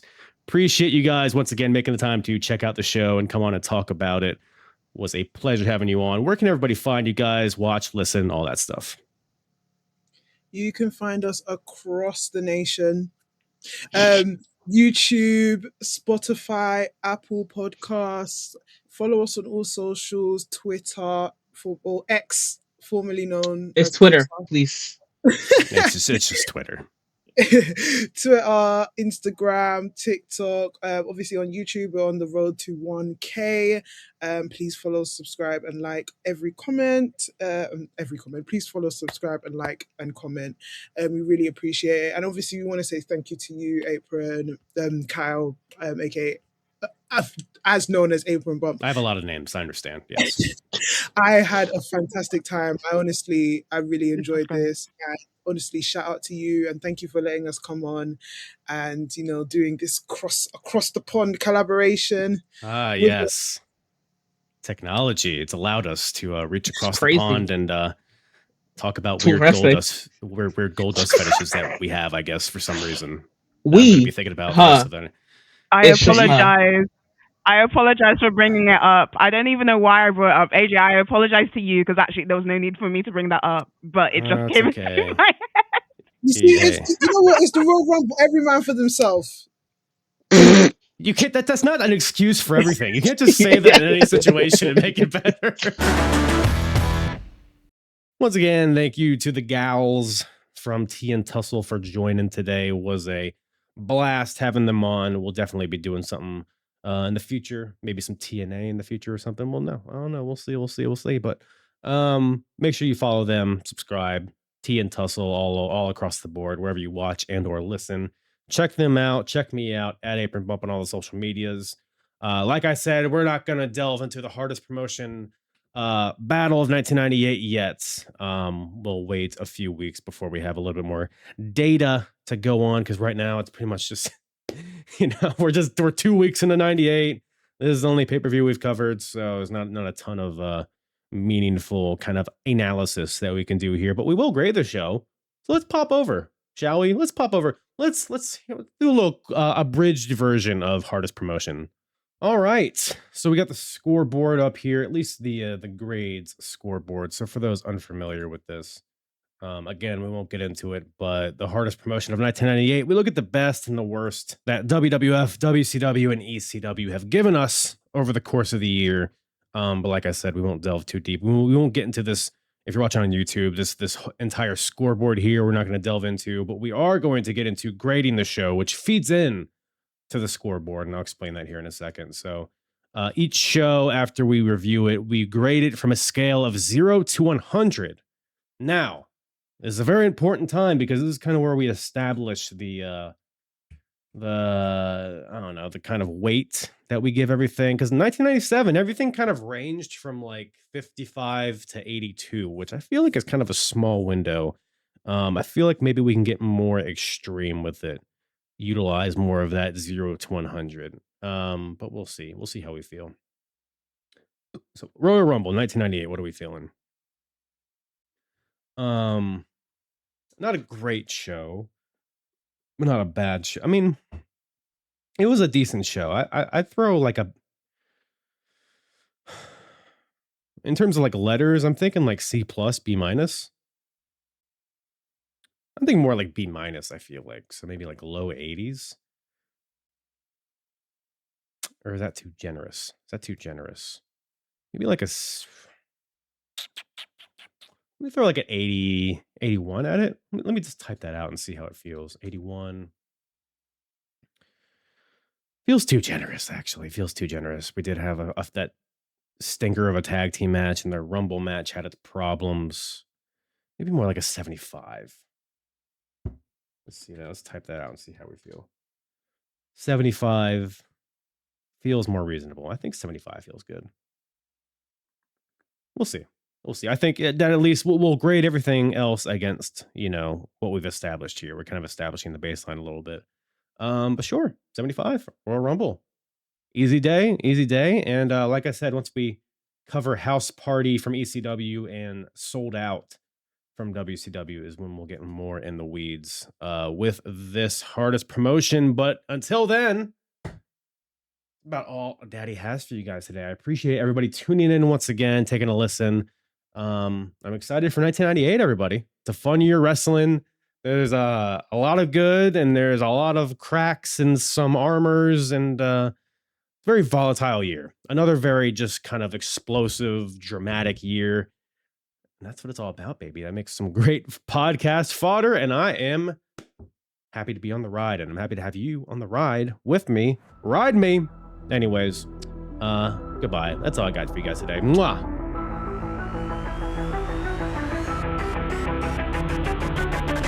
I'm hard. Yeah. It's the hardest. Talk around and disregard it. Strip you off the ground, show you what hard is. Standing strong and proud, nothing can knock it. Let's get it started.